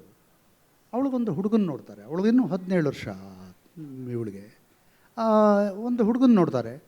ಆ ಹುಡುಗ ಇವನು ಎಸ್ಟೇಟ್ ಓನರ್ ಮಗಳು ಅನ್ನೋದಕ್ಕೆ ಅವನು ಒಪ್ಕೊಂಡಿರ್ತಾನೆ. ಕಲ್ಯಾಣ್ ಕುಮಾರ್ ರೋಲ್ ಮಾಡಿದ್ರು, ಈ ಕಡೆ ಕಲ್ಪನಾ ಮಾಡಿದ್ರಿ ರೋಲು, KS ಅಶ್ವತ್ಥ ಎಸ್ಟೇಟ್ ಓನರ್ ಮಾಡಿದ್ರು. ಆಮೇಲೆ ಅವನ್ನ ವಿದೇಶಕ್ಕೆ ಓದೋದಕ್ಕೆ ಕಳಿಸ್ತಾರೆ. ಇವಳೊಬ್ಬಳೇ ಮಗಳಾಗಿರ್ತಾಳೆ. ವಿದೇಶಕ್ಕೆ ಹೋಗಿ ಬರೋದ್ರೊಳಗಾಗಿ ಇವರಮ್ಮ ಇನ್ನೊಂದು ಗಂಡು ಮಗುನ ಹೆತ್ತು ಬಿಡ್ತಾಳೆ. ಗಂಡು ಮಗುನ ಹೆತ್ತಿದಾಗ ಅವನಿಗೆ ಆ ಕಾಲದಲ್ಲಿ ಹೆಣ್ಮಕ್ಳಿಗೆ ಆಸ್ತಿ ಇರಲಿಲ್ಲ ಅನ್ನೋದೊಂದು ಕಲ್ಪನೆ ಇತ್ತು ಆಗ. ಆಮೇಲೆ ಹೆಣ್ಮಕ್ಳಿಗೂ ಆಸ್ತಿ ಆಮೇಲೆ ಬಂದಿದ್ದು. ಆದರೆ ಗಂಡು ಮಕ್ಕಳು ಹುಟ್ಟಿದ್ರೆ ಆಸ್ತಿ ಬೇರೆಯವ್ರಿಗೆ ಹೋಗಲ್ಲ. ಇವನು ಅರಳಿ ಆಗಿದ್ದರೆ ಪೂರ್ತಿ ಇವನಿಗೆ ಬರ್ತಾಯಿತ್ತು. ಆದ್ದರಿಂದ ಮದುವೆಗೆ ಒಪ್ಕೊಂಡ ಅಂತ ಇವಳಿಗೊಂದು ಸಂದೇಹ ಬರುತ್ತೆ. ಅವನು ಬಂದು ಒಂಥರ ಸ್ವಲ್ಪ ವಿಚಿತ್ರವಾಗಿ ಮಾತಾಡ್ತಾನೆ, ಗಂಡು ಮಗು ಆಗಿಬಿಟ್ಟಿದ್ರ ಬಗ್ಗೆ ವಿಚಿತ್ರವಾಗಿ ಮಾತಾಡ್ತಾನೆ. ಕಡೆಯಲ್ಲಿ ಅವನು ತನ್ನ ತಪ್ಪನ್ನು ಯಾವುದೋ ಒಂದು ಘಟನೆ ಮೂಲಕ ಅವರು ಹೇಳ್ತಾರೆ. ಅವನು ಅರಿತುಕೊಳ್ತಾನೆ ತನ್ನ ತಪ್ಪನ್ನು ಅರಿತುಕೊಂಡು ಇವ್ರಿಗೆ ನಿಜವಾಗ್ಲೂ ತಿರ್ಗಿ ಪ್ರಾಮಿಸ್ ಮಾಡ್ತಾನೆ, ಪ್ರಪೋಸ್ ಮಾಡ್ತಾನೆ, ನಾನು ನಿಮ್ಮ ಹತ್ರ ತಪ್ಪಾಗಿ ನೋಡಿಕೊಂಡೆ, ನನ್ನ ಮದುವೆ ಆಗಿಂತ. ಆ ಕಾಲದಲ್ಲಿ ಒಂದು ಹುಡುಗನ್ನ ನೀವು ಬೇಡ ಅಂತ ಹೇಳೋದೇ ಹೆಣ್ಣು ಮಕ್ಕಳದು ಒಂದು ದೊಡ್ಡ ಇದಾಗಿತ್ತು. ಎಲ್ಲರನ್ನೂ ಅವ್ರು ಏನು ಗಂಡು ಹುಡುಗ ಬಂದಿದ್ದರೆ ಬೇಡ ಅಂತೀಯ ಅನ್ನೋ ಥರದ ಕಾಲ ಅದು. ಇವತ್ತು ಆ ಗಂಡು ಮಕ್ಕಳನ್ನ ಬೇಡ ಅನ್ನೋದಕ್ಕೆ ಯಾವ ಕಾರಣ ಅಂತ ನಮ್ಮೆಲ್ಲರಿಗೂ ಗೊತ್ತಿರುತ್ತೆ, ಅವ್ರಿಗೂ ಗೊತ್ತಿರುತ್ತೆ, ಎಲ್ಲರೂ ಅದು ಸಮರ್ಥನೀಯ ಕಾರಣ ಕೂಡ. ಆವತ್ತು ಹಾಗಿರ್ತಾ ಇರಲಿಲ್ಲ. ಆವತ್ತು ಅವನು ಬಂದು ಅವನು ಹಾಗೆ ಹೇಳಿದಾಗ ಅವಳು ಮದುವೆ ಆಗೋಕ್ಕೆ ಹಂಬಲಿಸ್ತಾನೆ. ಅವನು ವಿದೇಶದಲ್ಲಿ ಓದಿ ಬಂದಿದ್ದಾನೆ, ಅಪ್ಪನೇ ಕಳಿಸಿದ್ದಾನೆ. ಆದರೆ ಅವನಲ್ಲಿ ಆ ಸಣ್ಣ ಆಸೆ ಇರೋದು ಇವಳಿಗೆ ಆ ಕಡೆ ನಿಮಿಷದಲ್ಲಿ ಯಾವುದಕ್ಕೂ ಇದಾಗಿ, ಇಲ್ಲ ನೀವು ನನಗೆ ಬೇಡ ಅಂತ ಹೇಳ್ತಾಳೆ, ನೀವು ನನಗೆ ಇದಾದರೂ ಬೇಡ. ಅಮ್ಮ ಇವರು ಯಾರೋ ಹೇಳ್ತಾರೆ, ನೀವು ನಿನಗೆ ಮದುವೆ ಆಗದೇ ಇರ್ಬೋದು ಬೇಡ ಅಂದರೆ. ಪರವಾಗಿಲ್ಲ, ಬೆಳ್ಳಿ ಕರಗಿತು ಮೋಡ ಉಳಿಯಿತು ಅಂತ ಒಂದು ಮರವನ್ನು ನೆಟ್ಟಿರ್ತಾರೆ ಅವರಿಬ್ಬರು, ಕಡಿತಾ ಹೋಗ್ತಾರೆ. ಅದು ಪುಟ್ಟಣ್ಣವರು ನನಗೆ ಒಂದು ಆ ಹೆಣ್ಣಿನ ನಿರಾಶೆನ ಅಥವಾ ಗಟ್ಟಿತನ, ಹೆಣ್ಣಿನ ಗೆಲುವು ಅಂತ ನಾನು ಅಂದ್ಕೊಳ್ಳೋದು. ಅದು ಹೆಣ್ಣಿನ ಸೋಲಲ್ಲ, ಅವಳು ಅವನ್ನ ಬೇಡ ಅಂತ ಹೇಳಲ್ಲ, ಅದು ಹೆಣ್ಣು ಮಕ್ಕಳ ಗೆಲುವುದು. ಆ ಗೆಲುವನ್ನು ಅವರು ತುಂಬ ಸಮರ್ಥವಾಗಿ ಚಿತ್ರಿಸೋದನ್ನು ತೋರಿಸಿದ್ರು. ನನ್ನ ಎಲ್ಲ ಧಾರಾವಾಹಿಗಳಲ್ಲೂ ಅಕಸ್ಮಾತ್ ಆ ಚಿತ್ರಣದ ಒಂದು ಬಗೆ ಇದ್ದರೆ ಅದು ಪುಟ್ಟಣ್ಣವ್ರದ್ದು, ಯೋಚನೆಯ ಬಗೆ ಇದ್ದರೆ ಅದು ಲಂಕೇಶ್ ಅವರು. ನನಗೆ ಜ್ಞಾಪಕ ಬರೋದೇನೆಂದರೆ, ನಿಮ್ಮ ಮತ್ತು ಪುಟ್ಟಣ್ಣ ಅವರ ಸಂಬಂಧದ ಬಗ್ಗೆ ನೀವು ಮೊದಲ ಭೇಟಿಯಾದಾಗ ಈ ಪುಸ್ತಕದಲ್ಲಿ ಬರೆದಿದ್ದೀರಿ ಭಾಳ ಚೆನ್ನಾಗಿ. ನನಗೊಂದು ಸಲ ಗಿರೀಶ್ ಕಾಸರವಳ್ಳಿಯವರು ಅವರದ್ದೊಂದು ಟೆಲಿ ಸಿನಿಮಾಕ್ಕೆ ಕತೆ ಒಂದು ಸಂಭಾಷಣೆ ಬರ್ಕೊಡಿ ಅಂತ ಹೇಳಿದರು. ನಾನು ಮತ್ತು ಉದಯ ಮರ್ಕಿಣಿ ಕೂತ್ಕೊಂಡು ಬರೆದ್ವಿ ಒಂದು ವಾರ. ಅದನ್ನು ಬರೆದ್ಮೇಲೆ ಅವ್ರು ತೊಗೊಂಡು ಭಾಳ ಬ್ರಿಲಿಯಂಟ್ ಆಗಿದೆ, ಭಾಳ ಚೆನ್ನಾಗಿ ಬರೆದಿದ್ದೀರಿ ಅಂತ ಮೆಚ್ಚುಗೆ ಸೂಚಿಸಿ ಸಂಭಾವನೆ ಕೊಟ್ಟರು. ಆ ಟೆಲಿ ಸೀರಿಯಲ್ ನೋಡಿದರೆ ಆ ಡೈಲಾಗ್ ಒಂದೂ ಇರಲಿಲ್ಲ. ನಾನು ಕೇಳಿದೆ, ಏನು ಸರ್ ಹಿಂಗೆ ಬರೆದಿರಲ್ಲ, ಅದು ಹೇಗೆ ಬರೀಬಾರ್ದು ಅಂತ ನನಗೆ ಗೊತ್ತಾಗಬೇಕಿತ್ತು, ಅದಕ್ಕೆ ನಿಮ್ಮ ಹತ್ರ ಬರೆಸ್ದೆ ಅಂತ ಹೇಳಿದರು ಅವರು. ಸೊ ನೀವು ಡೈಲಾಗ್ ಬರೆದಾಗ ಅದನ್ನು ಒಪ್ಕೊಂಡ್ಬಿಟ್ರೆ ಪುಟ್ಟಣ್ಣ ಅವರು ಕೂಡಲೇ ಅಂತ. ಸರ್ ಅವೇಳೆಗೆ ಏನಾಗಿತ್ತು, ನಾನು ನಾಟಕಗಳನ್ನು ಬರೆದಿದ್ದೆ. ನನ್ನ ಒಂದು ಆಸ್ಫೋಟ ಅಂತ ಒಂದು ನಾಟಕ, ಅದು 100ನೇ ಪ್ರದರ್ಶನ ಚೆನ್ನೈಯಲ್ಲಾಯಿತು. ಚೆನ್ನೈಯಲ್ಲಾದಾಗ ಆ ನಾಟಕ ಚೆನ್ನಾಗಿ ಬರುತ್ತೆ. ಅಂದರೆ ಅದರಲ್ಲಿ ನಾನು ತಮಾಷೆ ಪಾತ್ರಗಳು ಹಾಕಿರ್ತೀನಿ, ತಮಾಷೆ ಇದು, ಆಮೇಲೆ ಯಾವುದೋ ಒಂದು ದಿಗ್ಭ್ರಮೆಗೊಳಿಸುವಂಥ ಒಂದು ಇನ್ಸಿಡೆಂಟು, ಈ ಥರದ್ದೆಲ್ಲ ಅದರಲ್ಲಿತ್ತು. ಅದು ಜಾರ್ಜ್ ಫರ್ನಾಂಡಿಸರ ಮತ್ತು ನನ್ನ ಇದರ ಬಗ್ಗೆ ಅದು ಇದ್ದಿದ್ದು ನಾಟಕ. ಅದು ನಾಟಕ ಮುಗಿದ ಮೇಲೆ ಎಲ್ಲರೂ ಭಾಳ ಇದಾಯಿತು. ನಾನು ಮೇಕಪ್ ತೆಕ್ಕೊಳ್ತಾ ಇದ್ದೆ. ಆಗ ಯಾರೋ ಸೀತಾರಾಮ್ ಅನ್ನೋರು ನಿಮ್ಮನ್ನು ಹುಡ್ಕೊಂಡು ಬಂದಿದ್ದಾರೆ ಎಂದು. ನಾನೇ ಸೀತಾರಾಮ್, ಅಲ್ಲೇ ಇನ್ಯಾರು ಸೀತಾರಾಮ್ ಅಂತ ಬಂದಿದ್ದಾರೆ ಅಂತ ಹೋದೆ. ಯಾರು ಅಂತ ನೋಡೋದಕ್ಕೆ ಪುಟ್ಟಣ್ಣ ಕಣಗಾಲ್ ಕೂತಿದ್ರು. ನನ್ನ ಹೆಸರು ಸೀತಾರಾಮ್ ಶುಭ್ರವೇಷ್ಟಿ ರಾಮಸ್ವಾಮಿ, SR ಪುಟ್ಟಣ್ಣ ಕಣಗಾಲ್. ನಾನು ನಿಮ್ಮ ನಾಟಕ ತುಂಬ ಚೆನ್ನಾಗಿದೆ, ನಾಳೆ ನಮ್ಮ ಮನೆಗೆ ನೀವು ಬರಬೇಕು. ನಮ್ಮ ನಾಗೇಶ್ ನಿರ್ದೇಶಕರು, ಆರ್ ನಾಗೇಶ್ ಅಂತ ಇದ್ದರು, ಈಗಿಲ್ಲ ಹೋಗ್ಬಿಟ್ರವರು, ನನ್ನ ಗುರುಗಳು. ಇಬ್ಬರನ್ನೂ ಕರೆದು ಬೆಳಗ್ಗೆಯಿಂದ ಸಾಯಂಕಾಲದವರೆಗೂ ಪುಟ್ಟಣ್ಣ ತುಂಬ ಇದಾಗಿ ಮಾತಾಡಿದ್ರು. ತುಂಬ ಅವ್ರು ಮಾತಾಡ್ತಾ ಇದ್ದಿದ್ದ ರೀತಿ ನಿಮಗೆಲ್ಲ ಅವ್ರ ಸಿನಿಮಾದ ಯಾವುದೋ ದೃಶ್ಯ ನೋಡ್ದಂಗೆ ಅನ್ನಿಸ್ತಾ ಇತ್ತು. ಅಂದರೆ ಸ್ವಲ್ಪ ಒಂದಿಷ್ಟೇ ಎಕ್ಸಾಜರೇಷನ್ ಇರೋದು, ಒಂದಿಷ್ಟು ಕಲರ್ ಜಾಸ್ತಿ, ಬಣ್ಣ ಜಾಸ್ತಿ ಇರೋದು, ಆದರೆ ನಿಮ್ಮ ಕಣ್ಣಲ್ಲಿ ಒಂದು ತೆಳುವಾದ ಆರ್ದ್ರತೆ ಬರೋದು ಅದನ್ನು ಕೇಳ್ತಾ, ಅಥವಾ ತುಂಬ ನಗು ಬರೋದು. ಆ ಥರದ ಒಳ್ಳೆ ನೆರೇಟರ್ ಅವರು. ಹಾಗಿದ್ದಾಗ ಅವರು 1-2 ದಿವಸ ಬಂದ್ವಿ, ಊಟ ಮಾಡಿಕೊಂಡು ಬಂದು 2 ದಿವಸ ನಾನು ಕೃಷಿ ಮಾಡ್ತಾಯಿದ್ದೆ ಗೌರಿಬಿದನೂರಲ್ಲಿ. ವಾಪಸ್ ಹೋದಾಗ 3 ದಿವಸ ಆದಮೇಲೆ ಯಾರೋ ನಿಮ್ಮನ್ನು ನೋಡಿಕೊಂಡು ಕಾರಲ್ಲಿ ಬರ್ತಾ ಇದ್ದಾರೆ ಅಂದರು. ಕಾರಲ್ಲಿ ನಾನು ನೋಡ್ಕೊಂಡು ಬರೋರು ಇರಲೇ ಇರಲಿಲ್ಲ. ಆ ಕಾಲದಲ್ಲಿ ಕಾರುಗಳೇ ಇರಲಿಲ್ಲ, ಅಂದರೆ ಇದು ತುಂಬ ಕಡಿಮೆ. ನಾನು ಹುಡ್ಕೊಂಡು ಬರೋರಂತೂ ಇರ್ತಾ ಇರಲಿಲ್ಲ. ಅವರು ಹುಡ್ಕೊಂಡು ಬರ್ತಾಯಿದ್ರು. ನೋಡಿದ್ರೆ ಹತ್ತಿರ ಬಂದರು ಪುಟ್ಟಣ್ಣವರು. ಅದು ಬದುಗಳ ಮೇಲೆ ನಡ್ಕೊಂಡು ಬರ್ಬೇಕು, ನಾವು ಜಮೀನು ಮಧ್ಯದಲ್ಲಿ ಮನೆ ಇದ್ದಿದ್ದು. ಬಂದು ನೀವೊಂದು ನನಗೆ ಸಿನಿಮಾ ಒಂದು ಆಗಬೇಕು ಅಂತಾಗಿದೆ. ಆಗ ಪಡವಾರಹಳ್ಳಿ ಪಾಂಡವರು ಮುಗಿದಿತ್ತು, ಅವ್ರದ್ದು ರಂಗನಾಯಕಿ ಮುಗಿದಿತ್ತು. ರಂಗನಾಯಕಿ ನಾನು 2 ವರ್ಷ ಗ್ಯಾಪ್ ತೊಗೊಂಡೆ, ಹಾರ್ಟ್ ಅಟ್ಯಾಕ್ ಆಯಿತು. ಒಂದು ಸಿನಿಮಾಗೆ ಯಾರೋ ಪ್ರೊಡ್ಯೂಸರ್ ಬಂದಿದ್ದಾರೆ, ನೀವು ಚಿತ್ರಕಥೆ ಸಂಭಾಷಣೆ ಬರೀಬೇಕು. ಆಯಿತು ಸರ್, ಏನು ಸರ್ ಕತೆ? 2ನೇ ದಿವಸ ಹೋದೆ ಅವರ ಆಫೀಸ್ಗೆ. ಏನು ಸರ್ ಕತೆ? ಏನಿಲ್ಲ, ಒಬ್ಬ ಲಾಯರು ಯಾವುದೋ ಹುಡುಗಿನ ಕೊಲೆ ಕೇಸಿಂದ ಬಿಡಿಸ್ತಾನೆ, ಆ ಹುಡುಗಿ ಅವನ್ನೇ ಕೊಲೆ ಮಾಡ್ತಾಳೆ ಅಂತ ಹೇಳಿದ್ರು. ಸರ್, ಇದು ನಿಮ್ಮ ಬದುಕಿನ ಒಂದು ಪುಟದ್ದ ಅಥವಾ ಬೇರೆ ಕಥೆ ಅಂತ ನಾನು ಕೇಳಿದೆ. ಬದುಕಿನ ಒಂದು ಪುಟದ್ದು ಅಂದರು. ಸರಿ ಸರ್, ಆದರೆ ಅದು ಹೇಗೆ ಬೇಡ, ಒಂದು ಕೆಲಸ ಮಾಡೋಣ. ನಾನು ಅವಾಗ ಸ್ವಲ್ಪ ಸೈಕಾಲಜಿ ಎಲ್ಲ ಓದ್ಕೊಂಡಿದ್ದೆ, ಸ್ವಲ್ಪ ಯಾವುದೋ ಕಾರಣಕ್ಕೋಸ್ಕರ ಓದ್ಕೊಂಡಿದ್ದೆ, ನನ್ನನ್ನು ನಾನೇ ನೋಡ್ಕೊಳ್ಳೋಕ್ಕೆ. ಸೈಕಾಲಜಿ ಓದ್ಕೊಂಡಿದ್ದವನು ಅವ್ರಿಗೆ ಹೇಳಿದೆ, ಒಬ್ಬ ವೈದ್ಯ ಒಂದು ಚಿತ್ತಸ್ವಾಸ್ಥ್ಯ ಇಲ್ಲದಿರೋ ಹೆಣ್ಣುಮಗಳಿಗೆ ಯಾವುದೋ ಒಂದು ಸಣ್ಣ ಊರಲ್ಲಿ ಅವನು ಕರ್ಕೊಂಡೋಗಿ ನೇಚರಲ್ಲಿ ಅಲ್ಲಿ ಇಲ್ಲಿ ಅವಳು ಕೌನ್ಸಿಲಿಂಗ್ ಮಾಡ್ತಾ ಅವಳನ್ನು ವಾಸಿ ಮಾಡ್ತಾ ಅವನಿಗೆ ತಾನು ಅವಳನ್ನು ಪ್ರೀತಿಸ್ತಾ ಇದ್ದೀನಿ, ಅವಳು ತನ್ನನ್ನು ಪ್ರೀತಿಸ್ತಾ ಇದ್ದಾಳೆ ಅಂತ ಅನ್ಸೋಕೆ ಶುರುವಾಗುತ್ತೆ. ಅವಳಿಗೆ ವೈದ್ಯನ ತಂಗಿ ಮಗ ಬರ್ತಾನೆ. ಈ ವೈದ್ಯ ಒಂದು 45 ವರ್ಷದವನು, ವೈದ್ಯನ ತಂಗಿ ಮಗ ಬರ್ತಾನೆ 25 ವರ್ಷದವನು. ಅವನು ಬಂದಾಗ ಆ ಹುಡುಗಿ ಅವನ ಕಡೆಗೆ ಹೊರಟೋಗ್ತಾಳೆ. ಈ ಥರದ್ದು ಮಾಡೋಣ ಸರ್ ಅಂದೆ. ಆಗಲಿ, ಮಾಡ್ಬೋದು ಅಂದರು. ಅದೇ ಮಾನಸ್ ಸರೋವರ ಅದು. ಅದನ್ನು ಮಾಡಿದ್ವಿ. ಅದನ್ನು ಚೆನ್ನಾಗಿದೆ ಅಂತಂದರು. ನೀವು ಬರೀರಿ ಅಂತ ವೆಸ್ಟ್ ಎಂಡಲ್ಲಿ ರೂಮ್ ಹಾಕ್ಕೊಟ್ರು ನನಗೆ. ವೆಸ್ಟ್ ಎಂಡ್ ಇದ್ಯಾವುದು ಅದೇ ಥರದ ಹೋಟ್ಲ್ ಪಕ್ಕದಲ್ಲಿದೆಯಾ? ಆವಾಗ ನನಗೆ ವೆಸ್ಟ್ ಎಂಡಲ್ಲಿ ನಾವು ಒಳಗಡೆ ಹೋಗೋಕೆ ಅಲ್ಲಿ ₹5 ಅಂತ ಕಾಫಿ ಅನ್ನೋರು. ₹5 ಅಂತ ಕಾಫಿ, ಹವಾಯಿ ಚಪ್ಪಲಿ ಇದ್ದರೆ ಬಿಡಲ್ಲ ಒಳಗೆ ಅಂತ. ನಾನು 2 ಹವಾಯಿ ಚಪ್ಪಲಿನೂ ಇತ್ತು, ₹5 ಇರಲಿಲ್ಲ. ಎರಡಿದರಲ್ಲಿ ನಾನು ಹೋಗಿ ಅವರು ಬಂದು ಕಾರಲ್ಲಿ ಬಿಟ್ಟು ಒಂದು ರೂಮ್ ಮಾಡಿಬಿಟ್ಟು ಹೋದರು. ನಾವು ಇಂಥ ರೂಮಲ್ಲಿದ್ದೀವಲ್ಲ, ಏನು ಬರೆಯೋದು, ಏನು ಅಲ್ಲಿ ಇದ್ದಾಗಲೇ ಒಂಥರ ಆಗೋಗ್ಬಿಡುತ್ತೆ ನಿಮ್ಗಂತ ಇದರಲ್ಲಿದ್ದಾಗ. ಆಮೇಲೆ ಕಡೆಗೆ ಒಂದು ಸಿನಿಮಾಗೆ 95 ಸೀನ್ ನಾನು ಒಂದು ಊಹೆ ಮಾಡ್ಕೊಂಡಿದ್ದೆ. ಈಗ ಹೇಳಿದ್ನಲ್ಲ ಕತೆ, ಅದನ್ನು ನಾನು ಸುಮಾರಾಗಿ ಊಹೆ ಮಾಡ್ಕೊಂಡಿದ್ದು. ಅವರು ಇದು ಮಾಡಿದ್ದು 95 ಇದು. ಅವರು ಸರಿ ಸರ್ 95 ಇಲ್ಲಿ ತಂದಿದ್ದೀನಿ ಎಂದು ನೋಡಿ ಹಿಂಗೊಂದು ಸರ್ತಿ ನೋಡಿದ್ರು. ನೋಡಿ ಪಕ್ಕಕ್ಕಿಟ್ಟು, ಸರಿ ಶೂಟಿಂಗ್ ನಾಡಿದ್ದು ಹೋಗೋಣ ಸಂಡೂರಲ್ಲಿ. ಏನು ಸರ್, ಸಂಡೂರು ಬಳ್ಳಾರಿ ಡಿಸ್ಟ್ರಿಕ್ಟು? ಅಲ್ಲ, ನೀವು ನನ್ನ ಜೊತೆಲಿ ಬನ್ನಿ. ಬನ್ನಿ ಅಂತಂದರೆ ಅಲ್ಲಿಗೆ ಇದಕ್ಕೆ ಅವ್ರ ಅಣ್ಣನಿಗೆ ಹೇಳಿ ಬಾ ಅಂದರು. ಪ್ರಭಾಕರ್ ಶಾಸ್ತ್ರಿಗಳು ಅಂತ, ಕಣಗಾಲ್ ಪ್ರಭಾಕರ್ ಶಾಸ್ತ್ರಿಗಳು. ಅವ್ರಿಗೆ ಹೇಳಿ ಬಂದುಬಿಡು, ನಾನು ಹೋಗೋವಾಗ ಯಾವಾಗಲೂ ನಾನು ಅವ್ರಿಗೆ ಹೇಳಿ ಹೋಗ್ತಾ ಇದ್ದೆ. ಈಗ ನಾನು ಅವರು ಸ್ವಲ್ಪ ಮನಸ್ತಾಪ ಇದೆ, ನೀವೇ ಹೇಳಿ ಬನ್ನಿ. ನಾನು ಹೋದೆ. ನೀವೇನಾ ಅದಕ್ಕೆ ಚಿತ್ರಕಥೆ ಬರೀತಾ ಇರೋ ನನ್ನ ತಮ್ಮನಿದ್ದಕ್ಕೆ? ಹೌದು ಸರ್. ಆ ಬಳ್ಳಾರಿ ಜಿಲ್ಲೆಗೆ ಹೋಗ್ತಿರಲ್ಲ, ಅಲ್ಲೇನು ಹರಿಯೋ ನದಿನೇ, ಹಾರೋ ಹಕ್ಕಿನೇ, ಓಡೋ ಹುಡುಗಿನೇ, ಏನಿದೆ ಅಂತ ಹೋಗ್ತಾ ಇದ್ದೀರಿ ಅಲ್ಲಿಗೆ ಅಂತ ಅಂದರು. ಸರ್ ಇಲ್ಲ ಸರ್, ನಾನು ನೋಡೇ ಇಲ್ಲ, ಅವರು ಇದೇ ಫಸ್ಟ್ ಟೈಮ್. ಅದು ಅಳ್ಳೆಳ್ಳ ಹಂಗೆ ಮಾಡಬಾರ್ದು ಅಂತ ಅಂದರು. ಸರಿ ಸರ್, ಅವ್ರಿಗೆ ಹೇಳ್ತೀನಿ ಇದನ್ನು ಅಂತಂದರೆ ಅವರು ಹೇಳಲಿ ಅಂತಂದರು. ಆಮೇಲೆ 95 ಇದಕ್ಕೂ ಡೈಲಾಗ್ ನಾನು ಆ ವೇಳೆಗೆ ಬರೆದಿದ್ದೆ, ತೊಗೊಂಡೋಗಿ ಕೊಡ್ತಾಯಿದ್ದೆ. 95 ಸತಿ ಇಟ್ಕೊಳ್ಳಿ ಒಟ್ಟಿಗೆ ಹೋಗೋಣ. ಸರ್ ಡೈಲಾಗ್ ಬರ್ತಿದ್ದೀನಿ, ಬರೀರಿ ಒಳ್ಳೆಯದಾಯಿತು, ಅಲ್ಲಿ ಹೋಗಿ ನೋಡೋಣ. ಒಬ್ಬ ನಿರ್ದೇಶಕ ಮುಂಚೆ ಡೈಲಾಗ್ ಓದದೇ ಇರೋ ಚಿತ್ರಕಥೆ ಓದಿದೆ, ನನಗೆ ಭಾಳ ಆಶ್ಚರ್ಯ ಆಗೋಯ್ತು. ಆಮೇಲೆ ಸರಿ ಸರ್ ಅಂತ ಹೇಳಿಬಿಟ್ಟು ಏನೋ ನನ್ನ ಇದಕ್ಕೆ ನಾನು ಬರೆದೆ. ಬರೆಯುವಾಗ ನಾನು ಸ್ವಲ್ಪ ವೇಳೆಗೆ KS ನರಸಿಂಹಸ್ವಾಮಿಗಳ ಕವಿತೆ ಓದಿದ್ದೆ, ಇದು ಓದಿದ್ದೆ. ಒಂದು ದುಃಖ ಅಂದಾಗ ಒಂದು KS ನರಸಿಂಹಸ್ವಾಮಿಗಳ ಒಂದು ಸಾಲು, ಕಣ್ಣಲ್ಲಿ ನೀರು ಬಂದರೇನು ಗಂಟಲಲ್ಲಿ ಹೇಳದೇ ಇಹುದೇ ಅವನದು, ಇದು ಈ ಥರದ ಒಂದು ಸಾಲುಗಳು, ಈ ಥರದ್ದೆಲ್ಲ ಅದರಲ್ಲಿ ಸೇರಿಸಿ ಬರೆದಿದ್ದೆ. ಅದರಲ್ಲಿ ಶ್ರೀನಾಥ್ ಮುಖ್ಯ ಪಾತ್ರ. ಮೊದಲನೇ ದಿವಸ ಶೂಟಿಂಗ್ ಮಾಡಿದಾಗ ದಮಯಂತಿ ಅನ್ನೋರು, ಸಂಡೂರಲ್ಲಿ ಅರಮನೆಯಲ್ಲಿ ಘೋರ್ಪಡೆ ಅಂತ ಅವಾಗ ಮಂತ್ರಿ ಆಗಿದ್ದು ಎಂ.ಐ. ಘೋರ್ಪಡೆ, ದೇವರಾಜ ಅರಸು ಕಾಲದ ನಂಬರ್ 2, 2ನೇ ಮುಖ್ಯ ಮೋಸ್ಟ್ ಪವರ್ಫುಲ್ ಮ್ಯಾನ್. ಅವ್ರ ಮನೇಲಿ ಅವ್ರಿಗೆ ಇಂಟ್ರಡ್ಯೂಸ್ ಮಾಡಿಸೋದು ನನಗೆ. ಇವರೇ ಡೈಲಾಗ್ ಬರೆದರು, ಇದು ಮಾಡ್ತೀವಿ ಅಂತ. ಕ್ಲ್ಯಾಪ್ ಅವರೇ ಮಾಡಿದ್ರು.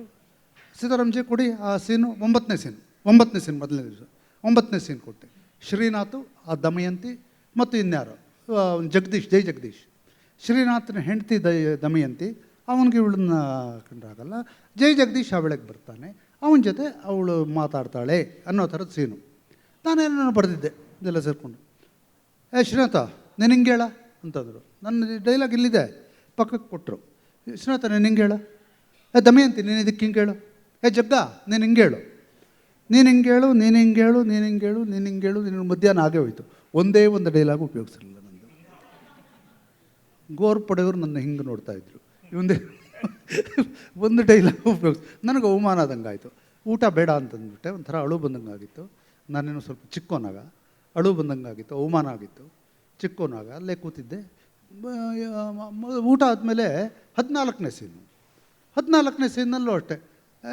ಶ್ರೀನಾಥ ನೀನು ಹಿಂಗೆ ಹೇಳೋ, ಜಗ್ಗ ನೀನು ಹಿಂಗೆ ಹೇಳೋ, ಅವಳಿಗೆ ದಮಯಂತಿ ಹೋಗಿ ಇನ್ಯಾರೋ ಬಂದಿರ್ತಾರೆ, ಅವರು ನೀನು ಹಿಂಗೆ ಹೇಳು. ನಂದು ಹಿಂಗೆ ನೋಡ್ತಾ ಇದ್ರು, ಪಕ್ಕಕ್ಕೆ ಇಡ್ತಾ ಇದ್ರು, ಅವರೇ ಬಾಯಲ್ಲಿ ಡೈಲಾಗ್ ಫುಲ್ ಹೇಳೋರು. ಇದೇನು ಹಿಂಗಾಗೋಯ್ತಲ್ಲ. ಆವತ್ತು ಸಾಯಂಕಾಲ ನನಗೆ ತುಂಬ ಬೇಜಾರಾಯಿತು. ಪಂಚಮವೇದ ವಿಶ್ವನಾಥ್ ಅವರ ಅಸೋಸಿಯೇಟ್ ಆಗಿದ್ದ, ಇನ್ನೊಬ್ಬ ನಂಜುಂಡ ಅಂತ ಇದ್ದ, ಅವನು ಸೂಯಿಸೈಡ್ ಮಾಡ್ಕೊಂಡ್ಬಿಟ್ಟು, ಅವನಿಲ್ಲ ಈಗ. ಅವರಿಬ್ಬರು, ನಾನು ಊರಿಗೆ ಹೊರಟೋಗ್ತೀನಿ ಸಾಕು, ನನ್ನ ಇದನ್ನು ಉಪಯೋಗಿಸ್ತಿಲ್ಲ ಅಂತಂದೆ. ನನಗೆ ಮಹಾ ಅವಮಾನ ಆಗ್ತದೆ. ಅವರು ಇಲ್ಲ, ಒಂದು ದಿವಸ ನಾಳೆ 27ನೇ ಸೀನು. ಆ ಹುಡುಗಿನ ಅವರಣ್ಣ ಮನೆಯಿಂದ ಆಚೆ ಕಳಿಸ್ಬೇಕು, ಯಾಕೆಂದರೆ ಚಿತ್ತಸ್ವಾಸ್ಥ್ಯ ಕಳ್ಕೊಂಡಿದ್ದಾಳೆ. ಆ ಅಣ್ಣನ ಹೆಂಡತಿ ಅವಳಿಗೆ ಹೇಳ್ತಾ ಇರಲಿಲ್ಲ, ಇವಳನ್ನೇನಾದರೂ ನೀವು ಇಟ್ಕೊಂಡ್ರೆ ನಾನು ಮನೆಯಲ್ಲಿರಲ್ಲ, ಮನೆ ಬಿಟ್ಟು ಹೊರಟೋಗ್ತೀನಿ ಅಂತ ಹೇಳ್ತಾ ಇರ್ತಾಳೆ. ಅದನ್ನು ಮನೆ ಬಿಟ್ಟು ಹೊರಟೋಗ್ತೀನಿ ಅಂತ ಹೇಳ್ತಾ ಇರ್ತಾರೆ. ಅದನ್ನು ಈ ಥರದ ನನಗೆ ಅವಮಾನವಾಗ್ತಾಯಿದೆ. ಅವಮಾನವಾದಾಗ ಹೃದಯ ಎಷ್ಟು ಭಾರವಾಗುತ್ತೆ, ನೋಡಿದವ್ರು ನಗ್ತಾ ಇರ್ತಾರೆ. ಆ ಥರದ ಅದರಲ್ಲೂ ಒಂದು KS ನರಸಿಂಹಸ್ವಾಮಿ ಸಾಲು ಅದೋ ಇದೋ ಹಾಕಿ ಬರೆದಿದ್ದೆ. ಆಗ ಚಾಮುಂಡೇಶ್ವರಿ ಅಂತ ಅತ್ತಿಗೆ ಸಾಲು, ಗುಬ್ಬಿ ವೀರಣ್ಣವ್ರ ಮಗ ಶಿವಾನಂದು ಅಣ್ಣನ ರೋಲು, ಪದ್ಮಾ ವಾಸಂತಿ ಆ ಚಿತ್ತಸ್ವಾಸ್ಥ್ಯ ಕಳಿಸ್ಕೊಂಡ್ರಳ.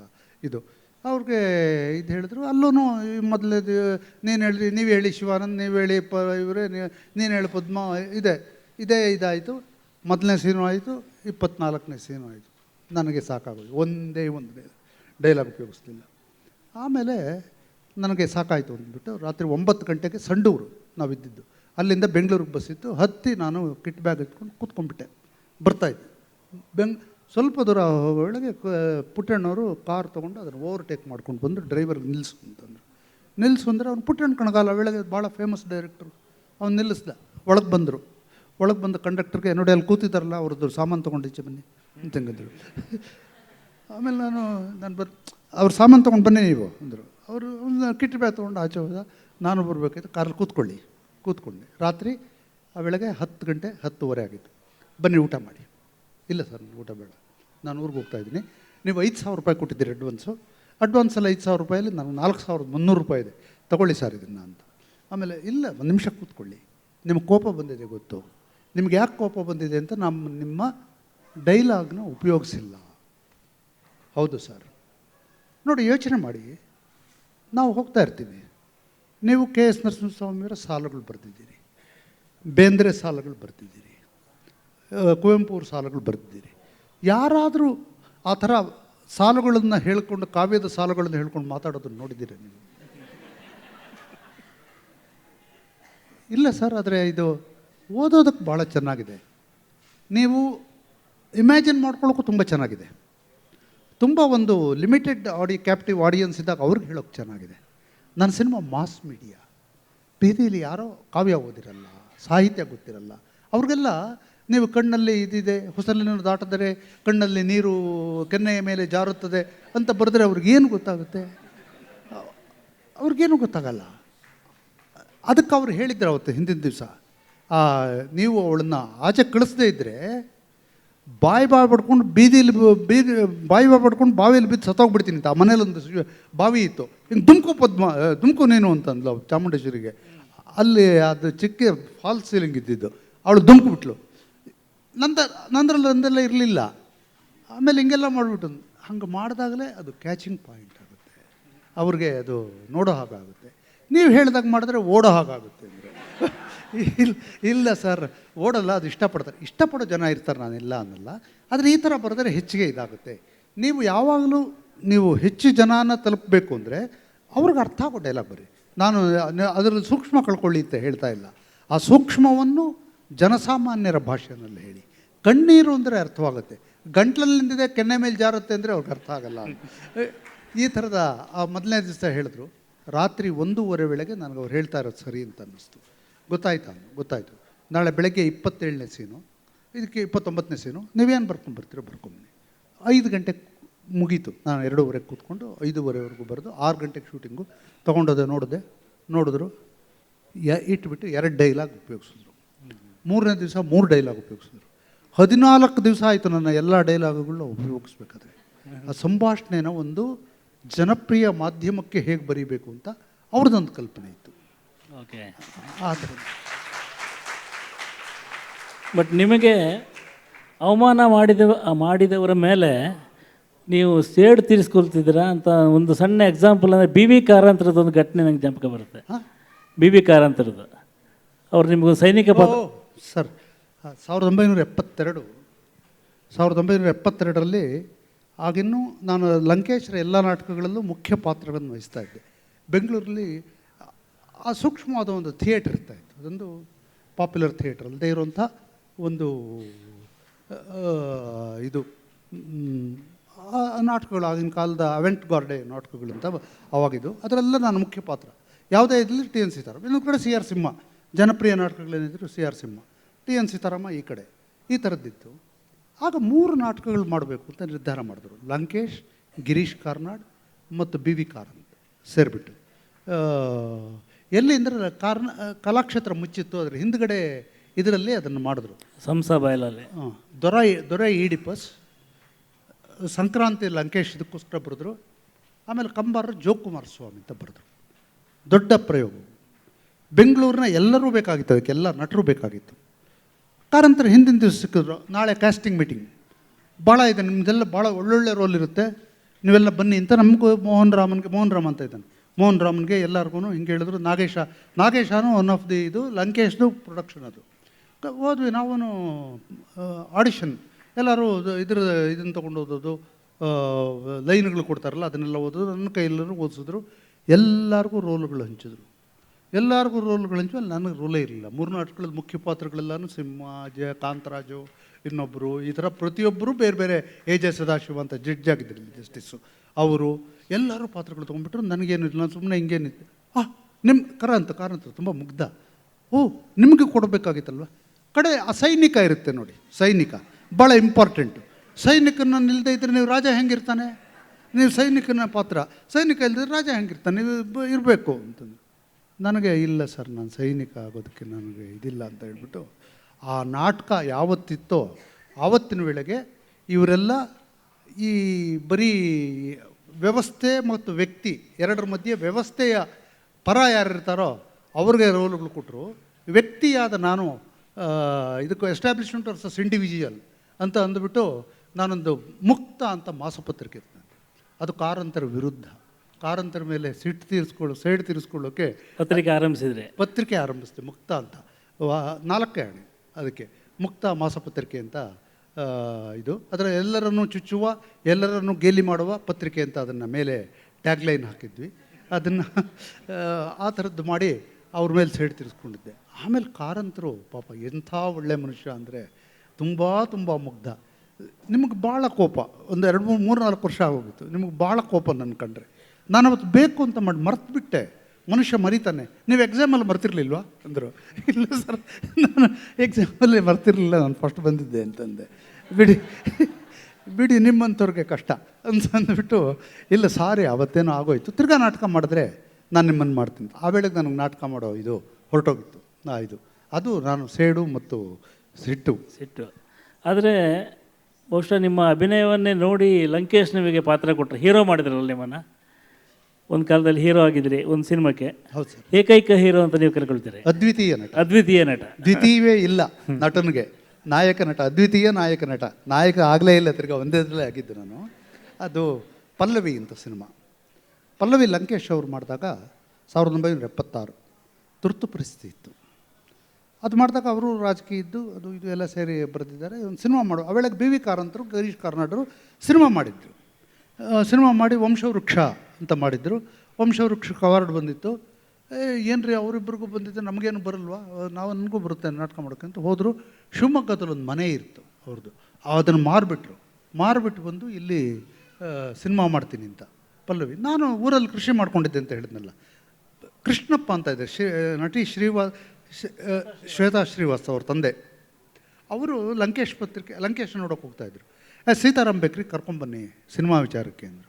ನಾನು ಊರಲ್ಲಿದ್ದರೆ ಲಂಕೇಶ್ ಕರೀತಾ ಇದ್ದಾರೆ, ಮೇಷ್ಟ್ರು ಕರೀತಾ ಇದ್ದಾರೆ ಬರಬೇಕಂತಿದ್ದೆ. ಯಾತಕ್ಕೆ, ಏನು ಸಿನಿಮಾ ಶುರು ಮಾಡಬೇಕಂತ. ಸಿನಿಮಾ ಶುರು ಮಾಡಬೇಕಂತ ನನಗೇನು ಕೆಲಸ, ತಿರ್ಗಾ ಅಸೋಸಿಯೇಟ್ ಡೈರೆಕ್ಟ್ರು, ಅಸಿಸ್ಟೆಂಟ್ ಡೈರೆಕ್ಟ್ರು ಈ ಥರ ಬ್ಯಾಗ್ ಬರೋದು ಏನೋ ಒಂದಿರುತ್ತೆ. ಆದರೂ ಮೇಷ್ಟ್ರು ಕರೆದ ಮೇಲೆ ನನಗೆ ತುಂಬ ಕಲಿಸಿದವರು. ಬರ್ತೀನಿ ಅಂತ ಹೋದೆ. ಬನ್ನಿ ಈಗ ಸರ್ ಏನು ಸರ್ ಕರೆದಿದ್ದು, ನಾಳೆಯಿಂದ ಸಿನಿಮಾ ಮಾಡಬೇಕು ಅಂತ ಇದ್ದೀನಿ. ಸರಿ ಸರ್ ಇರ್ತೀನಿ. ಅದಲ್ರಿ ನೀವು ಹೀರೋ ಮಾಡಬೇಕು ಅಂದರು. ಸರ್ ನಾನು ಹೀರೋನಾ? ಏನು ಸರ್ ಇಲ್ಲೆಲ್ಲ ಎಂತೆಂಥ ಹೊಸ ಹೀರೋಗಳು ಬಂದಿದ್ದಾರೆ. ಅನಂತನಾಗ್ ಆಗ್ತಾನೆ ಬಂದಿದ್ದರು, ಅನಂತನಾಗ್ ಬಂದಿದ್ದಾರೆ, ಇವರಿದ್ದಾರೆ, ಶ್ರೀನಾಥ್ ಇದ್ದಾರೆ, ಚಾಕ್ಲೇಟ್ ಹೀರೋಗಳು ಎಷ್ಟೊಂದು ಜನ ಇದ್ದಾರೆ. ನಾನೇನು ಸರ್ ಸೊಟ್ಟಕಾಲು ಹಾಕ್ತೀನಿ, ಸೊಟ್ಟಕಾಲು ನಡೀತೀನಿ, ಮಾತಾಡೋಕ್ಕೆ ಬರೋಲ್ಲ ಸರಿಯಾಗಿ ಇಂಗ್ಲೀಷು, ಹೆದರ್ಕೊಳ್ತೀನಿ ಯಾರನ್ನು ನೋಡಿದ್ರು, ಎಲ್ಲರೂ ಅವಮಾನ ಆಯಿತು ಅಂತ ಅಂದ್ಕೊಳ್ತೀನಿ. ನನಗೆ ಅಂತ ಹೀರೋ ಮಾಡ್ತೀರಿ ಸರ್ ನೀವಂತ? ನನ್ನ ಹೀರೋ ನಿಮ್ಮಂಥವನೇ ಸೊಟ್ಟಕಾಲು ಹಾಕೋನೇ ನನ್ನ ಹೀರೋ. ಯಾರು ಮಾತು ಬರಲ್ಲೋ ಅವನೇ ನನ್ನ ಹೀರೋ. ಭಾರತದ ಹುಡುಗರ ಪ್ರತಿನಿಧಿ ನೀವು, ನಿಮಗೆ ನಾನು ಇದು ಕೊಡೋದು ಯಾವುದೋ ಹಾಲಿವುಡ್ ಪ್ರತಿನಿಧಿಗಲ್ಲ ನಾನು ಕೊಡೋದು ಅಚ್ಚ ದೇಸಿ ಕನ್ನಡದ ಅವಮಾನ ಪಡೋವಂಥ, ಸೊಟ್ಟಕಾಲು ಹಾಕುವಂಥ, ಮಾತಾಡೋಕ್ಕೆ ಬರದೇ ಇರೋವಂಥ, ಬಡತನ ಇರೋವಂಥ ಹುಡುಗರಿಗೆ ನಾನು ಕೊಡೋದು. ಬನ್ನಿ ಅಂತ ಹೇಳಿಬಿಟ್ಟು ನನಗೆ ಇದು ಹೇಳಿದ್ರು. ನನ್ನ ಹಾಗೆ ಹೀರೋ ಮಾಡಿದ್ರು. ಅದಕ್ಕೆ ರಾಷ್ಟ್ರ ಪ್ರಶಸ್ತಿನೂ ಬಂತು. ಬಟ್ ಅನುರೂಪ ಮಾಡಿದಾಗ ಏನು ಹೇಳಿದ್ರು ಸರ್? ಅವ್ರದ್ದು 2ನೇ ಚಿತ್ರ ಪಲ್ಲವಿಗೆ ಅವರು ಮನೆ ಮಾರಿದ್ರಲ್ಲ, ಅದ್ರ ದುಡ್ಡೆಲ್ಲ ಬಂದ್ಬಿಡ್ತು, ಬೇಕಾದಷ್ಟು ಅವಾರ್ಡ್ಗಳು ಬಂದುಬಿಡ್ತು, ರಾಷ್ಟ್ರ ಪ್ರಶಸ್ತಿ ಬಂತು. ಎಲ್ಲ ಕಡೆನೂ ಒಂದು ಸಾರಿ ಟಿ ವಿನಲ್ಲಿ ಬಂದರೆ ಆಗ 9 ಲಕ್ಷ ರೂಪಾಯಿ ಏನೋ ಕೊಡ್ತಾಯಿದ್ರು. ಈಗ ತುಂಬ ಮಾಡಿದ್ದಾರೆ. ಆಗ 9 ಲಕ್ಷ ರೂಪಾಯಿ ಅದು ಬಂತು. ಏನೇನೋ ಬಂದು ಅವರು ಖರ್ಚು ಮಾಡಿದ್ದು 1,07,000 ರೂಪಾಯಿ ಸಿನಿಮಾ ಖರ್ಚು ಮಾಡಿದ್ದು. ಎಲ್ಲ ಲೊಕೇಶನ್ ಸುಮ್ಮನೆ ತೊಗೊಳ್ಳಿ ಮಾಡಿ ಅಂತ ಇದ್ದರು. ಎಲ್ಲರೂ ಫ್ರೀ, ಮನೆಯಿಂದ ಊಟ ಬರ್ತಾಯಿತ್ತು. ಈ ಥರದ್ದು ಮಾಡಿ ಕಮ್ಮಿ ಮಾಡಿದರು. ಕಮ್ಮಿ ಮಾಡಿದಾಗ ಅದು ದುಡ್ಡು ಜಾಸ್ತಿ ಬಂತಲ್ಲ ರೀ, ನಾವು ಇದನ್ನೆಲ್ಲ ಹೀಗೆ ಬಿಡಬಾರ್ದು, ಇನ್ನೊಂದು ಸಿನಿಮಾ ಮಾಡಬೇಕು. ಮಾಡೋಣ ಸರ್, ಬಿಟ್ಕೊಳ್ಳಿ, ಒಂದು ಕಾಲೇಜ್ ಬಗ್ಗೆ ಒಂದು ಮಾಡೋಣ ಅಂತ, ಅನುರೂಪ ಅಂತ ಮಾಡೋಣ. ಸರಿ ಸರ್ ಮಾಡೋಣ. ಅವತ್ತು ಇದೇ ಸೇಮ್ ಟೀಮ್ ಇಟ್ಕೊಳ್ಳೋಣ, ಚೆನ್ನಾಗಿದಾಗುತ್ತೆ, ಒಳ್ಳೆ ಹೆಸರು ಬರುತ್ತೆ. ಆಮೇಲೆ ಸಿನಿಮಾ ಒಂದು ಶೂಟಿಂಗ್ ಇನ್ನು ಯಾವತ್ತು ಅಂತಿದ್ರು. ಅದಕ್ಕೆ ಒಂದು 7-8 ದಿವಸ ಮುಂಚೆ ನನಗೆ ಹೇಳ್ಕೊಡ್ತಿದ್ದು ಬಾ ಅಂತ ಬಂದೆ. ಸರ್ ಏನು ಅಲ್ರಿ, ನಿಮ್ಮನ್ನು ಹೀರೋ ಅಂತ ಹೇಳಿದ್ದೀನಿ, ನಿಮ್ಮಂಥವ್ರನ್ನ ಹೀರೋ ಮಾಡಿದ್ರೆ ಜನ ನೋಡೋಕೆ ಬರ್ತಾರೇನ್ರಿ ಅಂತ ಜನಕ್ಕೆ ಈಗ ಗ್ಲ್ಯಾಮರ್ ಬೇಕ್ರಿ, ಅದರಲ್ಲಿ ಬಡತನ ಬೇಕಾಗಿತ್ತು, ಇದರಲ್ಲಿ ಗ್ಲ್ಯಾಮರ್ ಬೇಕು. ನಿಮಗೇನು ಗ್ಲ್ಯಾಮರ್ ಇದೆ ರೀ ಅಂತ ಹಿಂಗಂದರು. ಸರ್ ಮತ್ತು ಬೇಡ ಬೇಡ ನಾನು ಬೇಡ, ನಾನು ಅನಂತ್ನಾಗ್ನ ಹಾಕ್ಕೊಳ್ತೀನಿ ಇದಕ್ಕೆ, ಹೋಪ್ ಯು ಡೋಂಟ್ ಮೈಂಡ್ ಅಂದರೆ. ಇಲ್ಲ ಸರ್ ಪರವಾಗಿಲ್ಲ, ಆದರೆ ಹರ್ಟ್ ಮಾಡ್ಕೊಬೇಡಿ, ನಿಮಗೆ ಇನ್ನೊಂದು ಅದರಲ್ಲೊಂದು ಚಿಕ್ಕ ರೋಲು ಕ್ರಿಯೇಟ್ ಮಾಡಿಕೊಡ್ತೀನಿ ಅಂತ ಒಂದು ಚಿಕ್ಕ ರೋಲು, ಈ ಥರ ಅವಮಾನಗಳನ್ನು ಪಡುವಂಥವನು ಒಬ್ಬ ರೋಲ್ನ ಕ್ರಿಯೇಟ್ ಮಾಡಿ ಅದರಲ್ಲೇ ಇಟ್ಟಿದ್ರು ರೂಪದಲ್ಲಿ. ಸೀತಾರಾಮ್ ಅವರ ಬಗ್ಗೆ ಅವರ ನೆನಪಿನ ಪುಟಗಳನ್ನು ಓದಿದ್ರೆ ನನಗೊಂದು ಭಾಳ ಆಶ್ಚರ್ಯ ಆಗಿದೆ. ಏನಂದರೆ ಅವರ ನೆನಪಿನ ಪುಟಗಳಲ್ಲಿ ಹೀಗೆ ಬೇರೆ ಬೇರೆ ಬೇರೆ ವ್ಯಕ್ತಿಗಳು ಬರ್ತಾ ಹೋಗ್ತಾರೆ. ನಾನು ಆಗ ಯೋಚನೆ ಮಾಡ್ತಾ ಇದ್ದೆ, ನಮ್ಮ ನೆನಪಿನ ಪುಟಗಳಲ್ಲಿ ನಾವು ಭೇಟಿಯಾದ ವ್ಯಕ್ತಿಗಳು, ನಮಗೆ ಕಲಿಸಿದಂಥವರು, ನಮಗೆ ಒಂದು ಪಾಠ ಕಲಿಸಿದವರು, ನಮಗೆ ಒಂದು ಸ್ಫೂರ್ತಿಯಾದವರು, ಹೀಗೆ ನಮ್ಮ ಪುಟಗಳೇ ಇರಲ್ಲ ಅದರಲ್ಲಿ, ಬೇರೆಯವರ ಪುಟಗಳೇ ಇರ್ತವೆ. ಆ ಪುಟಗಳಲ್ಲಿ ಬೇರೆಯವರ ಒಂದು ಆತ್ಮಕಥೆಯ ಭಾಗಗಳೇ ಇರ್ತವೆ ಅಂತ. ಈ ನನಗೆ ಒಂದೇ ಒಂದು ಅನಿಸೋದು ಏನಂದರೆ, ಈ ಪುಟಗಳಲ್ಲಿ ನೀವು ಬರೆದು ಹರಿದ ಪುಟಗಳಿದಾವ ಅಂತ, ಇದು ಬೇಡ ಇದು ಅಂತೇಳಿ ಈ ಥರದ ಪುಟಗಳಿದಾವ ಅಂತ. ಇದೆ ಸರ್, ಅಂದರೆ ಹರಿದಿದ್ದೀನಿ, ಅದು ನಾಳೆಯ ನೆನಪಿನ ಪುಟಗಳು. ಅಂದರೆ ಆ ನೆನಪಿಗೆ ನಾಳೆ ಅಂದರೆ ಮುಂದೆ ಬರೀತೀನಿ ಅದನ್ನು ಮುಂದಿನ ಭಾಗದಲ್ಲಿ ಉಳಿದ ನೆನಪುಗಳು ಅಂತ ಬರೀಬೇಕು ಅಂತ ಒಂದು ಇದಿದೆ. ನೀವೇ ಈ ನೆನಪಿನ ಪುಟಗಳು ಮಾಡೋದಕ್ಕೆ ನೀವೇ ಕಾರಣ. ನೀವು ಒಂದು ಬರೀರಿ ಬರೀರಿ ಬರೀರಿ ಬರೀರಿ, ನಿಮ್ಮ ಅನುಭವಗಳು ಚೆನ್ನಾಗಿರುತ್ತೆ ಅಂತ. ಈಗ ಎರಡನೇದಕ್ಕೂ ನೀವೇ ಉತ್ತೇಜನ ಕೊಟ್ಬಿಟ್ಟು ಇಲ್ಲಿ ಈ ಥರ ಪ್ರಶ್ನೆ ಕೇಳ್ತಾ ಇದ್ದೀರಲ್ಲ. ಅಲ್ಲಲ್ಲ, ನಾನು ಯಾಕೆ ಕೇಳಿದೆ ಅಂದರೆ, ಎರಡನೇ ಪುಟದಲ್ಲಿ ಇಲ್ಲಿ ಕೆಲವು ಪುಟಗಳು ಬೇಡ ಅಂತ ಎತ್ತಿಟ್ಟಿದ್ದೀರಲ್ಲ, ಆ ಥರದ್ದೆಲ್ಲ ಹಾಕೋಣ ಅಂತ ಇದೆ ಸರ್. ಅಂದರೆ ಕೆಲವಿರುತ್ತೆ, ಕೆಲವು ಹೇಳೋಕ್ಕಾಗದೇ ಇರುವಂಥದ್ದು. ಯಾಕೆ ಹೇಳೋಕ್ಕಾಗಲ್ಲ? ಯಾರಿಗೂ ನೋವಾಗ್ಬೋದು ಹೇಳಿದ್ರೆ. ನನಗೊಂದು ಸಂಬಂಧ ಇತ್ತು ಅಂತ ಇದ್ಕೊಳ್ಳಿ, ಇಲ್ಲ ಅದನ್ನು ಹೇಳಿದ್ರೆ ಮನೆಯಲ್ಲಿ ಯಾರಿಗೂ ನೋವಾಗ್ಬೋದಲ್ವ, ಇವನಿಗೆ ಹೀಗಿತ್ತು ಅಂತ ಹೇಳ್ಬಿಟ್ಟೊಂದು ನೋವಾಗ್ಬೋದಲ್ವ. ಅಥವಾ ಹೀಗೆ ಹೇಳೋದ್ರಿಂದ ಯಾರೋ, ನಾನು ಇವತ್ತು ಆವತ್ತು ಸ್ನೇಹ ಕಡಿಮೆ ಇರೋರು ಇವತ್ತು ತುಂಬ ಹತ್ತಿರದ ಸ್ನೇಹಿತರಾಗಿರ್ತಾರೆ. ಅವತ್ತೇನಾಗಿತ್ತು ಅಂತ ಹೇಳಿದ್ರೆ ಅವರು ನೋವಾಗ್ಬೋದು. ಈ ನೋವುಗಳನ್ನು ಇದು ಮಾಡೋದಕ್ಕೆ ನಾನು ಇದು ಮಾಡಿದ್ದು. ಕೆಲವು ಹೇಳಿದೆ ಉಳಿದ ಪುಟಗಳಿರುತ್ತೆ. ಯಾಕೆಂದರೆ ಇದರಲ್ಲಿ ಈಗಾಗಲೇ ಅದೆಷ್ಟೋ 450 480 ಪುಟಗಳದೆಷ್ಟೋ ಆಗೋಗ್ಬಿಟ್ಟಿದೆ. ನಾನು ತಿರ್ಗಾ ಬರೆದ್ರೆ ಇನ್ನೆರಡು ಪುಸ್ತಕಗಳಿಗಾಗುವಷ್ಟು ನೆನಪುಗಳು ಇದುವರೆಗೂ ನನ್ನ ಹತ್ರನೂ ಇದೆ. ನೆನಪುಗಳು ಸಾಮಾನ್ಯವಾಗಿ ನಿಮಗಾಗಲೇ ಹೇಳಿದೆ, ಒಂದು ನೋವು, ವಿಷಾದ, ವಿನೋದ ಮತ್ತು ಅವಮಾನ, ಇವೆಲ್ಲ ಇರುತ್ತೆ ಒಂದು ನೆನಪಲ್ಲಿ. ಅಂಥದ್ದು ತುಂಬ ಆಗಿರೋದ್ರಿಂದ, ಮತ್ತು ಕೆಲಸಕ್ಕೆ ನನಗೆ ಕೆಲಸ ಸಿಗಲಿಲ್ಲ ಅಥವಾ ನಾನು ಪ್ರಯತ್ನ ಪಡಲಿಲ್ಲ. ಕೆಲಸ ಸಿಗದೆ ಇರೋದ್ರಿಂದ ಏನಾಗುತ್ತೆ, ಮನೆಯಲ್ಲೇ ಕೂತ್ಕೊಂಡು ನೆನಪುಗಳು ಜಾಸ್ತಿ ಮಾಡ್ಕೊಳ್ತಾ ಇರ್ತೀವಿ. ಅದೆಲ್ಲ ಈ ಪುಸ್ತಕಗಳ ಇದು ಜಾಸ್ತಿ ಆಗಿದೆ. ಹಾಗೆ ನಾನು ಈ ಸೆಷನ್ನಲ್ಲಿ ಕೇಳಿದೆ ಅವರಿಗೆ, ಆಡಿಯನ್ಸ್ ಪ್ರಶ್ನೆ ಇಟ್ಕೊಳ್ಳೋಣ ಅಂತ. ಆಡಿಯನ್ಸ್ ಇದ್ದರೆ ಇಟ್ಕೊಳ್ಳೋಣ ಅಂದರು. ನೋಡಿ ಸರ್, ಇದ್ದಾರೆ ಒಂದು. ಆಮೇಲೆ ನಿಮ್ಮೊಂದು ಕೊನೆಯ ಪ್ರಶ್ನೆ ಕೇಳಿ, ಅಂದರೆ ಸಮಯ ಇಲ್ಲ, ಇಲ್ಲಿ ನಮ್ಮ ಜೀವದ ಗಡಿಯಾರ ಓಡ್ತಾ ಇದೆ. ಈಗ ಒಂದೇ ಪ್ರಶ್ನೆ ಅಂದರೆ, ನಿಮ್ಮ ಧಾರಾವಾಹಿಗಳಲ್ಲಿ ಮತ್ತು ಸಿನಿಮಾಗಳಲ್ಲಿ ಬಹಳ ಅದ್ಭುತವಾದ ಸಂಗೀತ ಇರುತ್ತೆ. ಚೆನ್ನಾಗಿ ಮ್ಯೂಸಿಕ್ ಡೈರೆಕ್ಟರ್ ಹತ್ರ ಒಳ್ಳೆಯ ಹಾಡುಗಳನ್ನ ಬರೆಸ್ತೀರಿ, ವೆಂಕಟೇಶ್ ಮೂರ್ತಿ, ಆಮೇಲೆ KSನ. ನೀವು ಸಂಗೀತ ಕಲ್ತಿದ್ದುಂಟಾ ಯಾವತ್ತಾದ್ರು ಅಂತ? ಸರ್, ಸಂಗೀತ ನನಗೆ ಕವಿಯಲ್ಲ ಕಿವಿ ಅನ್ನೋರು YNK. ನೀನು ಕವಿನ ಅಂದರೆ ಅಲ್ಲ ಕಿವಿ ಅನ್ನೋರು. ನಾನೇನು ಬರೆಯಲ್ಲ, ಆದರೆ ಬೇರೆಯವ್ರು ಬರೆದನ್ನು ಕೇಳಿಸ್ಕೊಳ್ತೀನಿ ಅಂತ. ನನಗೆ ಸಂಗೀತ ಭಾಳ ಇಷ್ಟ. ನಮ್ಮ ತಂದೆಯವ್ರನ್ನ ನಾವು 5 ಜನ ಮಕ್ಕಳು. ನಮ್ಮ ಅಕ್ಕ ಹೋಗ್ಬಿಟ್ಲು ಅಂತ ಹೇಳಿದ್ರಲ್ಲ, ಅವಳು, ಇನ್ನು 4 ಜನ ನಾವು, ಒಬ್ಬ ತಮ್ಮ, ಇನ್ನಿಬ್ಬರು 3 ಜನ ಅಕ್ಕಂದರು. ಇವರೆಲ್ಲರಿಗೂ ಸಂಗೀತ ಕಲಿಸ್ಬೇಕು ಅಂತ ದೊಡ್ಡಬಳ್ಳಾಪುರದಲ್ಲಿದ್ವಿ. ಆವಲ್ ಮೂರ್ತಪ್ಪನವರು ಅಂತ ಒಬ್ಬರು ಸಂಗೀತದ ಮೇಷ್ಟ್ರಿದ್ರು. ಅವ್ರು 30-35 ವರ್ಷದಿಂದ ಅಲ್ಲಿ ಕಲಿಸ್ತಾ ಇದ್ದಾರೆ ಎಲ್ಲರಿಗೂ ಸಂಗೀತ. ಅವ್ರು ಸಂಗೀತದ ಮೇಷ್ಟ್ರು ಅಂತಾನೆ. ಅವ್ರನ್ನ ಕರೆಸಿವಿ 4 ಜನಕ್ಕೂ ಹೇಳ್ಕೊಡ್ಬೇಕು ನೀವು ಸಂಗೀತ. ಸರಿ ಅಂತ ನನಗೆ ನಮ್ಮ ಇಮಿಡಿಯೇಟ್ ಅಕ್ಕನಿಗೆ ಒಂದು ಬ್ಯಾಚು, ಇನ್ನು ಮಿಕ್ಕಿದವ್ರಿಗೆ ಒಂದು ಬ್ಯಾಚು ಸೇರಿಸಿ 4 ಜನಕ್ಕೆ ಸಂಗೀತ ಕಲಿಸು. ಒಬ್ಬ ಬಾಲಿ ನನ್ನ ತಮ್ಮ ಕಲಿಯಲ್ಲ ಅಂದ. ಆಮೇಲೆ ಕಲಿಸಿದ್ರು 1 ವರ್ಷ ಆಯಿತು.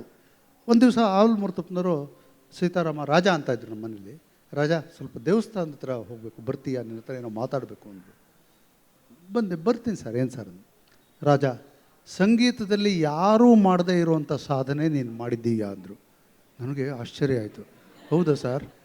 ಏನು ಸರ್ ಅಂಥ ಸಾಧನೆ ಅಂದರೆ?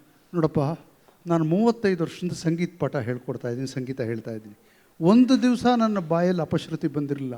ನಿನ್ನ ಹಾಡು ಕೇಳಿ ದಿವಸ ಅಪಶ್ರುತಿ ಬರ್ತಾ ಇದೆಯಪ್ಪ ನನಗೆ ಅಂತ ಅಂದರು.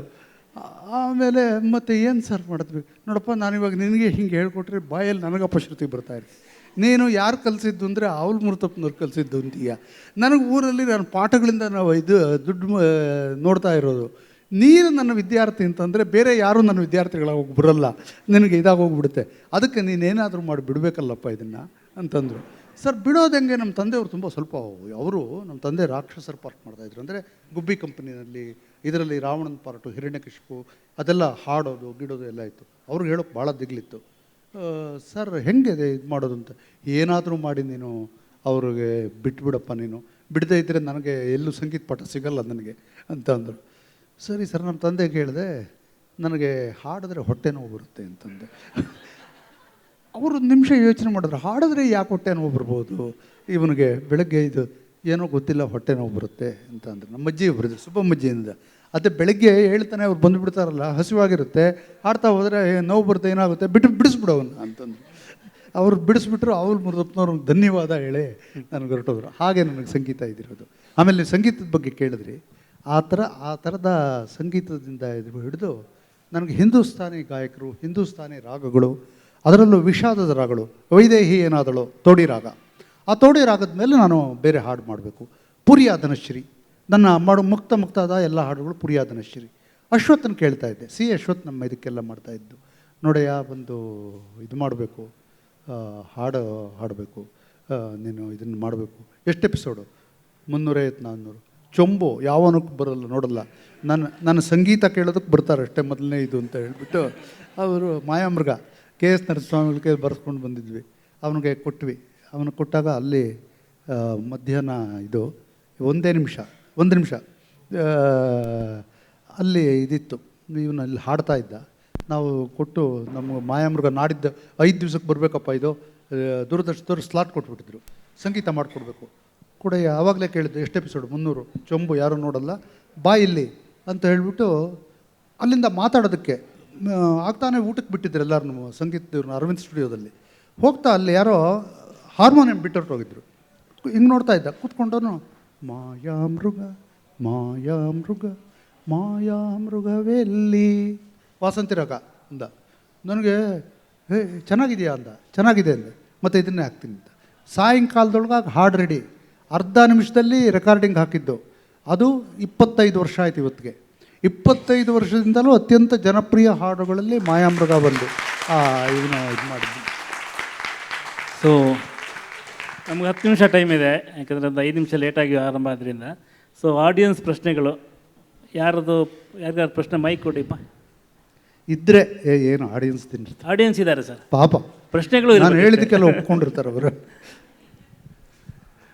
ಸರ್ ಅದೇ ನಿಮ್ಮದು ಜೋಗಿ ಸರ್ ಸ್ಟಾರ್ಟಿಂಗಲ್ಲಿ ಹೇಳಿದಾಗೆ, ಸರ್ ಜೋಗಿ ಸರ್ ಆರಂಭದಲ್ಲಿ ಹೇಳಿದಾಗೆ ಅದೇ ಸ್ವಲ್ಪ ಅಷ್ಟೇ ಸತ್ಯ ಹೇಳಿದ್ದೀನಿ, ಎಲ್ಲ ಸತ್ಯ ಹೇಳಿಲ್ಲ ಅಂತ ಒಂದು ಮಾತು. ಆಮೇಲೆ ನಾನು ನೋಡ್ದಂಗೆ ನೀವು ಮುಕ್ತವಾಗಿ ಐಡಿಯಾಸು ಅಭಿಪ್ರಾಯ ಹಂಚ್ಕೋತೀರಾ, ಬಟ್ ಮೈಕ್ ಅಡ್ಡ ಹಿಡಿದ್ರೆ ಸ್ವಲ್ಪ ತಗೊಂಡು ಆ ಕಡೆಗೆ ಹೋಗೋದು. ಮೊನ್ನೆ ಇದರಲ್ಲಿ ಹಾಗೆ ಒಂದು ಗಮನಿಸಿದೆ, ಇದು ಕೋಡೇಸ್ ಅಲ್ಲಿ ಸಿಕ್ಕಿದ್ರಲ್ಲ, ಅಲ್ಲಿ ಕೋಡೇಸ್ ಅಲ್ಲ, ಸಭೆ ಅದು ಹಾಲಲ್ಲಿ ಶ್ರೀಹರಿ ಹರಿಕೋಡೆ ಹಾಲು. ನೀವು ಕೋಡೇಸಲ್ಲಿ ಆ ಪಕ್ಕಕ್ಕೆ ಹೋದ್ರಿದ್ರೆ ಏನು ಅನ್ಕೋಬೇಕಿಲ್ಲ ಜನ. ಸೊ ಅದೇ ಅದು ಆ ಥರದೊಂದು 2. ಆಮೇಲೆ ನೀವು ಆ ಬುಕ್ಕಲ್ಲಿ ಎಲ್ಲೂ ಸಮ್ಮರಿ ಹೇಳಿಲ್ಲ, ಅಂದರೆ ಲೈಫ್ ಅಂದರೆ ನಿಮಗೆ ಒಟ್ಟಾರೆ ಹಿಂದಿರುಗಿ ನೋಡಿದಾಗ ಒಂದು ನಿಮ್ಗೇನು ಅನ್ನಿಸ್ತು ಅನ್ನೋದು ಒಂದು ಹೇಳಿಲ್ಲ.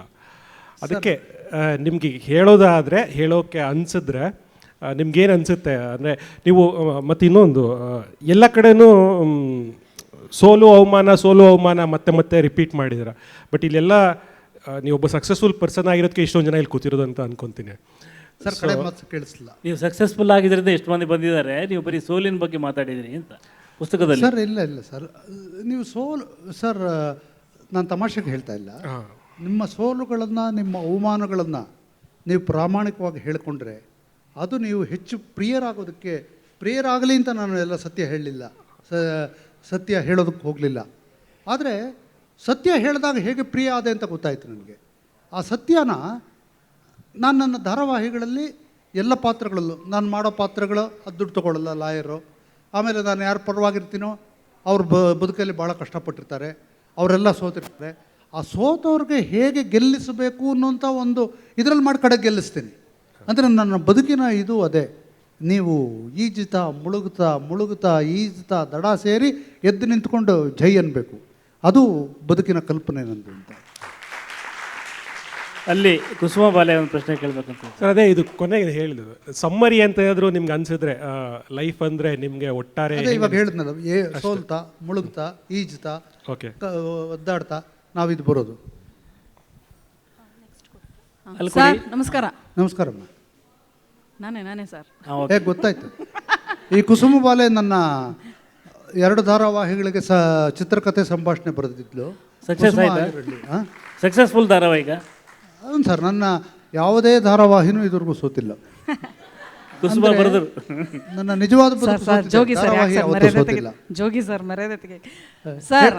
ಅವಾಗ ನಾವು ನಿಮ್ಮ ಜೊತೆ ಕೆಲಸ ಮಾಡ್ತಾ ಇರಬೇಕಾದ್ರೆ ತುಂಬ ಕಲ್ತಿದ್ದೀವಿ. ಅಂದರೆ ಚಿತ್ರಕಥೆ ಸಂಭಾಷಣೆಯ ಆ ಚರ್ಚೆನಲ್ಲಿ ಅದೊಂದೇ ಅಲ್ಲ, ಸಾಮಾಜಿಕ ರಾಜಕೀಯ, ಆಮೇಲೆ ಸರ್ ತುಂಬ ನಗಿಸ್ತಾ ಇದ್ರು ಎಲ್ಲ, ಆದರೆ ತುಂಬ ಬೈತಾ ಇದ್ರಿ ಸರ್, ಭಾಳ ತುಂಬ ಬೈತಾ ಇದ್ರಿ. ನೀವು ಸಿಟ್ಟು ಮಾಡ್ಕೋತಾ ಇದ್ರಿ, ನಮ್ಮನ್ನು ಬೈತಾ ಇದ್ರಿ, ಸೆಟ್ಟಲ್ಲೂ ಆರ್ಟಿಸ್ಟ್ಗಳಿಗೂ ಬೈತಾ ಇದ್ರಿ. ಕೆಲವು ಸತಿ ತುಂಬ ಕೋಪ ಬಂದರೆ ಕೈ ಮಾಡ್ತಾ ಇದ್ರಿ ಕೂಡ. ಆದರೆ ಟೆಕ್ನಿಷಿಯನ್ಸ್ ಆಗಲಿ ಆರ್ಟಿಸ್ಟ್ ಆಗಲಿ ಯಾರೂ ಬೇಜಾರು ಮಾಡ್ಕೊಳ್ತಿರ್ಲಿಲ್ಲ. ಯಾಕಂದರೆ ಪ್ರಾಜೆಕ್ಟಿನ ಮೇಲಿನ ವಿಪರೀತ ಪ್ರೀತಿ ವ್ಯಾಮೋಹದಿಂದ ನೀವು ಅದನ್ನು ಮಾಡ್ತಾಯಿದ್ರಿ ಅಂತ ಅಷ್ಟೇ, ವೈಯಕ್ತಿಕ ಏನೂ ಇಲ್ಲ ಅಂತ ನಮಗೂ ಗೊತ್ತಿರ್ತಾ ಇತ್ತು. ಮತ್ತು ಮರುದಿನ ಆ ತಾಯ್ತನದಿಂದ ನೀವು ಮಾತಾಡಿಸ್ತಾ ಇದ್ರಿ, ನಾವು ಸಿಟ್ಟೆಲ್ಲ ಪಕ್ಕಕ್ಕೆ. ಆದರೆ ಈಗ ಇಷ್ಟು ದಶಕಗಳ ನಂತರ, ಈಗ ಆವಾಗ 2 ಚಾನಲ್ ಇತ್ತು, ಇವಾಗ ಇಷ್ಟೊಂದು ಚಾನಲ್ಗಳು ಬಂದಿದೆ. ಚಾನಲ್ಗಳು ಒಂಥರ ಕಾರ್ಪೊರೇಟ್ ರೂಪ ತಾಳಿವೆ, ಹಿಡಿತಗಳು ಬದಲಾಗಿವೆ. ಈಗ ನಮ್ಮಂಥ ಈಗ ನೀವು ಇನ್ನೊಂದು ಹೊಸ ಧಾರಾವಾಹಿ ಮಾಡಿದ್ರೆ ಆಗ ನಮ್ಮ ಹಾಗೆ ಅಷ್ಟೇ ಆರಾಮಾಗಿ ನಾನು ಬೈಬಹುದು. ಅಂದರೆ ಮನಸ್ಸಲ್ಲೇನೂ ಇಲ್ಲ ಅಂದ್ರೂ ಈಗಲೂ ನಮ್ಮ ಥರ ಬೈಸ್ಕೊಳ್ಳೋ ಶಿಷ್ಯರೇ ನಿಮಗೆ ಸಿಗ್ತಾರಾ? ಸೆಟ್ಟಲ್ಲಿ ಆ ಥರದ ಆರ್ಟಿಸ್ಟ್ಗಳು ಸಿಗ್ತಾರಾ? ಒಟ್ಟಾರೆ ಆ ಥರದ ವಾತಾವರಣ ಈಗಲೂ ಇದೆ ಅಂತ ನಿಮ್ಗೆ ಅನಿಸುತ್ತಾ ಸರ್? ಎರಡು ಉತ್ತರಗಳಿದೆ ನೋಡು. ಆವಾಗ ನೀನು ಬೈಸ್ಕೊಳ್ಳೋಕೆ ಅರ್ಹಳಾಗಿದ್ದೆ, ಬಯಸ್ತಾ ಇದ್ದೆ ನಾನು. ಈಗ ಆ ಥರ ಅರ್ಹರು ಯಾರು ಬರೋಲ್ಲ ಅಂತ ಅಂದ್ಕೊಂಡಿದ್ದೀನಿ. ಎರಡನೇದು, ಈಗ ನನಗೆ ಎಲ್ಲರಿಗೆ ವಯಸ್ಸಾದಾಗ ಒಂದು ತಣ್ಣಗಿನ ಇದು ಬರುತ್ತೆ. ಜಲಪಾತ ಧುಮುಕಿ ಬಂಡೆಗಳ ಮೇಲೆ ಹೀಗೆ ಮಾಡಿ ನದಿ ಸಾಗರ ಸೇರೋದಕ್ಕೆ ಮುಂಚೆ ನಿಧಾನಕ್ಕೆ ಹರಿಯುತ್ತೆ ನದಿ. ಆ ಥರ ನಿಧಾನದ ಇದರಲ್ಲಿದ್ದೀನಿ. ರೇಗಲ್ಲ, ನಿಧಾನವಾಗಿ ಬೈತೀರಿ. ನಿಧಾನವಾಗಿ ಬೈಯೋದಕ್ಕೆ ನನ್ನ ಹತ್ರ ನನ್ನ ಒಬ್ಬರು ಆರ್ಟಿಸ್ಟ್ ಕೇಳಿದ್ರು, ನನ್ನ ಮಗಳ ಜಾನಕಿ ಮಾಡೋವಾಗ, ಸರ್ ನಾನು ಬೈದೇ ಇಲ್ಲ ನೀವು ನಿಮ್ಮ ಹತ್ರ ಬೈಸ್ಕೋಬೇಕು ಅಂತ ಇಷ್ಟ. ಯಾಕೆಂದರೆ ನಿಮ್ಮ ಬೈಗಳದ ಬಗ್ಗೆ ಈ ಕುಸುಮ ಬಾಲೆ ಭಾಳ ರಂಜನೀಯ ಕಥೆಗಳನ್ನು ಹೇಳ್ತಾಳೆ. ಎಷ್ಟು ಚೆನ್ನಾಗಿ ಬೈತೀರಿ, ನನಗೆ ಬೈದೇ ಇಲ್ಲ ನೀವು ಅಂತ ಹೇಳಿದ್ರು. ಇಲ್ಲಮ್ಮ ಇವಾಗ ಹೊರಟೋಗಿದೆ, ಅವಳಿಗೆ ಗೊತ್ತು ಎಲ್ಲ ಕೇಳಿ ಅಂತಂದೆ. ಒಂದು ಪ್ರಶ್ನೆ ಇವರು, ಇನ್ನೊಂದು ಪ್ರಶ್ನೆ, ಕೊನೆಯ ಪ್ರಶ್ನೆಗೆ ಅವಕಾಶ ಇದೆ, ನೀವೊಂದು ಕೇಳಿ. ನಮಸ್ತೆ ಸರ್. ಸೊ ನನ್ನ ಪ್ರಶ್ನೆ ಏನು ಅಂದರೆ, ಇವಾಗ ನಾವು ಏನು ನೋಡ್ತಾ ಇದ್ದೀವಿ, ವೆಬ್ ಸೀರೀಸ್ ಅಂತ ಬರ್ತಾ ಇದೆ. ಸೊ ನಿಮ್ಮ ಒಂದು ವೆಬ್ ಸೀರೀಸ್ ಆ ಥರ ಏನಾದರೂ ಬರೋ ಸಾಧ್ಯತೆ ಇದೆಯಾ? ಅದನ್ನು ನಾವು ಎಕ್ಸ್ಪೆಕ್ಟ್ ಮಾಡ್ಬೋದಾ ಸರ್? ಅಂದರೆ ಈಗ ನೀವು ಕನ್ನಡದ್ದು ಯಾವುದಾದ್ರೂ OTTಗಳಲ್ಲಿ ಸೀರಿಯಲ್ ಬರೋದು ನೋಡಿದ್ದೀರಾ? ಕನ್ನಡಕ್ಕೆ ಸ್ಥಾನ ಇಲ್ಲ. ಕನ್ನಡದಲ್ಲಿ OTTಗಳನ್ನಾಗಲಿ ಸಿನಿಮಾಗಳನ್ನಾಗಲಿ ಯಾರು OTTಗಳಲ್ಲಿ ತಗೊಳ್ತಾ ಇಲ್ಲ. ನಾನು ವೆಬ್ ಸೀರೀಸ್ ಮಾಡೋದಕ್ಕೆ ನನಗೆ ಇದಿದೆ, ನಮ್ಮದೇ ಚಾನಲ್ ಮಾಡಿಬಿಟ್ಟು ಒಂದು ವೆಬ್ ಸೀರೀಸ್ ಮಾಡಬೇಕು ಅಂತ ಇದೆ. ದುಡ್ಡು ಒಂದು 120 ರೂಪಾಯಿ ತಿಂಗಳಿಗೆ ಕೊಡಿ, ನಾನೊಂದು ವೆಬ್ ಸೀರೀಸ್ ಮಾಡ್ತೀನಿ. ಆ ಪ್ರಯತ್ನದಲ್ಲಿದ್ದೀನಿ. ವೆಬ್ ಸೀರೀಸ್ ಮಗಳು ಜಾನಕಿ ಮರ್ಡರ್ನಲ್ಲಿ ಸಿಕ್ಕಿಕೊಂಡ ಕಥೆ ಅಂತ, ಅದನ್ನು ಆ ಥರ ಕಥೆ ಅದೊಂದು ವೆಬ್ ಸೀರೀಸ್ ಮಾಡಬೇಕು ಅಂತಿದ್ದೀನಿ. ಚಾನಲ್ಗಳು OTTನವ್ರು ತೊಗೊಳ್ತಾ ಇಲ್ಲ. ಆಮೇಲೆ ಎಲ್ಲ ಚಾನಲ್ಗಳು ಬದಲಾವಣೆ ಆಗೋಗಿದೆ. ಒಂದು ಎಷ್ಟು ಅರ್ಧ ನಿಮಿಷ ಇದೆ ಸರ್, ಇನ್ನೆಷ್ಟು ಟೈಮ್ ಇದೆ? ಮಾತಾಡ್ಬೋದಾ? ಮೊನ್ನೆ ಒಂದು ಯಾವುದೋ ಚಾನಲ್ನವ್ರು ಬಂದು ನನ್ನ ಹತ್ರ, ನೀವು ಭಾಳ ದಿವಸ ಆಯಿತು ನಮ್ಮ ಕಥೆ ಮಾಡಬೇಕು, ಒಂದು ಸೀರಿಯಲ್ ಕೊಡಬೇಕು ಅಂತ.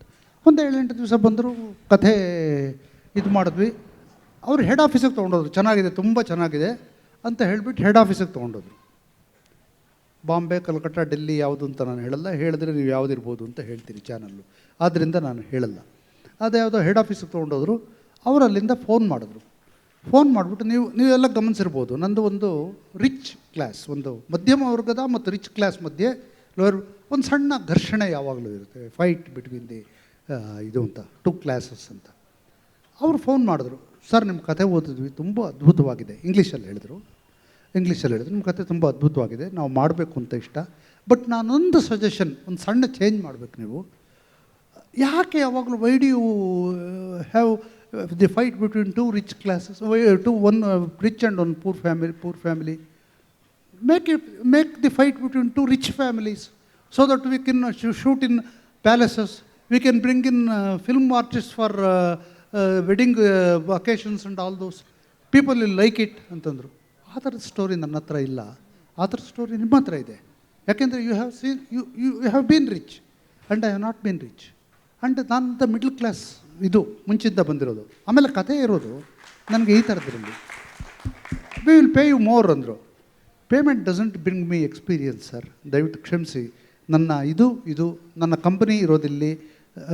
ಫಾಲೋ ದ ಟಿಯರ್ಸ್ ಅಂತಾರೆ. ನಿನ್ನ ಕಣ್ಣೀರನ್ನು ನೀನು ಅರಸ್ಕೊಂಡು ಹೋಗು, ಆಗ ನಿನ್ನ ಎಲ್ಲ ಕ್ರಿಯೇಟಿವಿಟಿಗಳು ಈಚೆ ಬರುತ್ತೆ ಅಂತ ಹೇಳಿದ್ರೆ, ನಿನ್ನ ಕಣ್ಣೀರನ್ನು ಅರಸ್ಕೊಂಡು ಹೋಗ್ಬೇಕು, ಫಾಲೋ ದ ಟಿಯರ್ಸ್ ಅಂತ. ಆ ಥರದ್ದು ನನಗೆ ಇಲ್ಲಿ ನೀವು ಹೇಳೋದರಲ್ಲಿ ನನಗೆ ಇದು ಕಾಣ್ತಾ ಇಲ್ಲ, ದಯವಿಟ್ಟು ಕ್ಷಮಿಸಿ. No you think it over, you are a brand, we are a brand ಅಂತ. But I don't want to go brandless. ನಾನು ಅದನ್ನು ಮಾಡೋದಕ್ಕೆ ನನಗೆ ಇಷ್ಟ ಇಲ್ಲ, ದಯವಿಟ್ಟು ಕ್ಷಮಿಸಿ ಅಂತ ಬಿಟ್ಟೆ. ಇದಾಗಿ 2 ತಿಂಗಳಾಯಿತು. Thank you sir, thank you. ನಾವು ಸರ್ ಒಂದೇ ಒಂದು ನಿಮಿಷ, ಒಂದು ಅಪ್ರಿಸಿಯೇಷನ್ ಹೋಗಲಿಕ್ಕೆ ನಿಮಗೆ.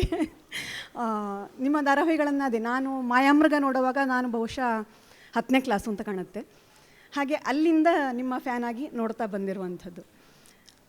ನಿಮ್ಮ ಧಾರಾವಾಹಿಯ ಆ ಹಾಡುಗಳಿಗೆ ಎಲ್ಲದಕ್ಕೂ ಒಂದು ಹೀಲಿಂಗ್ ಕೆಪಾಸಿಟಿ ಇದೆ ಅದರಲ್ಲಿ. ಸೊ ಅದು ತುಂಬ ಸೂದಿಂಗಾಗಿ ನಮ್ಮನ್ನು, ನಾವು ಜೀವನದಲ್ಲಿ ಯಾವ ಸ್ತರದಲ್ಲಿ ಇದೆಯೋ ಆ ಸ್ತರದಿಂದ ನಮ್ಮನ್ನು ಇನ್ನೂ ತುಂಬ ಚೆನ್ನಾಗಿ ಮುಂದಕ್ಕೆ ಹೋಗೋದಕ್ಕೆ ನಮಗದೊಂದು ಪುಷ್ ಕೊಡುತ್ತೆ. ಹಾಗಾಗ್ತಾ ಇತ್ತು. ಆ್ಯಂಡ್ ನಿಮ್ಮ ಮುಕ್ತ ಸೀರಿಯಲ್ಗಳು, ಅದು 2 ಸೀರಿಯಲ್ಲು, ಆಮೇಲೆ ಮಿಂಚು, ಮತ್ತು ಎಸ್ಪೆಷಲಿ ಮಗಳ ಜಾನಕಿಯಲ್ಲಿ ನನ್ನನ್ನು ನಾನು ಕಂಡೆ. ಸೊ ಅದರ ಬಗ್ಗೆ ನಾನು ಬರೆದಿದ್ದೆ ಕೂಡ. ಅದು ಆರ್ಟಿಕಲ್ ತುಂಬ ಜನ ಓದಿದ್ರು, ತುಂಬ ಇದಾಗಿತ್ತು. ಆ್ಯಂಡ್ ನನ್ನ ಫ್ಯಾಮಿಲಿ ಸರ್ಕಲಲ್ಲಿ ಇಟ್ ಕ್ರಿಯೇಟೆಡ್ ಸಮಥಿಂಗ್, ಹೇಳೋಕ್ಕಾಗಲ್ಲ ನನಗೆ, ತುಂಬ ಇದಾಯಿತು. Thank you. ಯಾಕಂದರೆ ನೀವು ಟೈಮ್ ವೇಸ್ಟ್ ಮಾಡಿದ್ರೆ ಮುಂದಿನ ಸಲ ಕರೆಯಲ್ಲ ನಮ್ಮ ಮನೇಲಿ. ಸರ್, ನಮ್ಮ ಮಾತು ಬಹುಶಃ ಇನ್ನೂ ತುಂಬ ಮಾತಾಡಲಿಕ್ಕಿದೆ. ನಾನು 3 ಪುಟಗಳನ್ನು ಮಾತ್ರ ಮುಟ್ಟಿದ್ದೀನಿ ನಿಮ್ಮ ಸಾವಿರಾರು ಪುಟಗಳಲ್ಲಿ. ಮುಂದಿನ ಪುಟಗಳನ್ನು ಜಮೀಲ್ ಪಬ್ಲಿಷ್ ಮಾಡ್ತಾರೆ. ಇನ್ನು 4-5 ಬುಕ್ ಬರುತ್ತೆ ನೆನಪಿನ ಪುಟಗಳದ್ದು. ದಯವಿಟ್ಟು ಓದಿ. Thank you. ಥ್ಯಾಂಕ್ಸ್.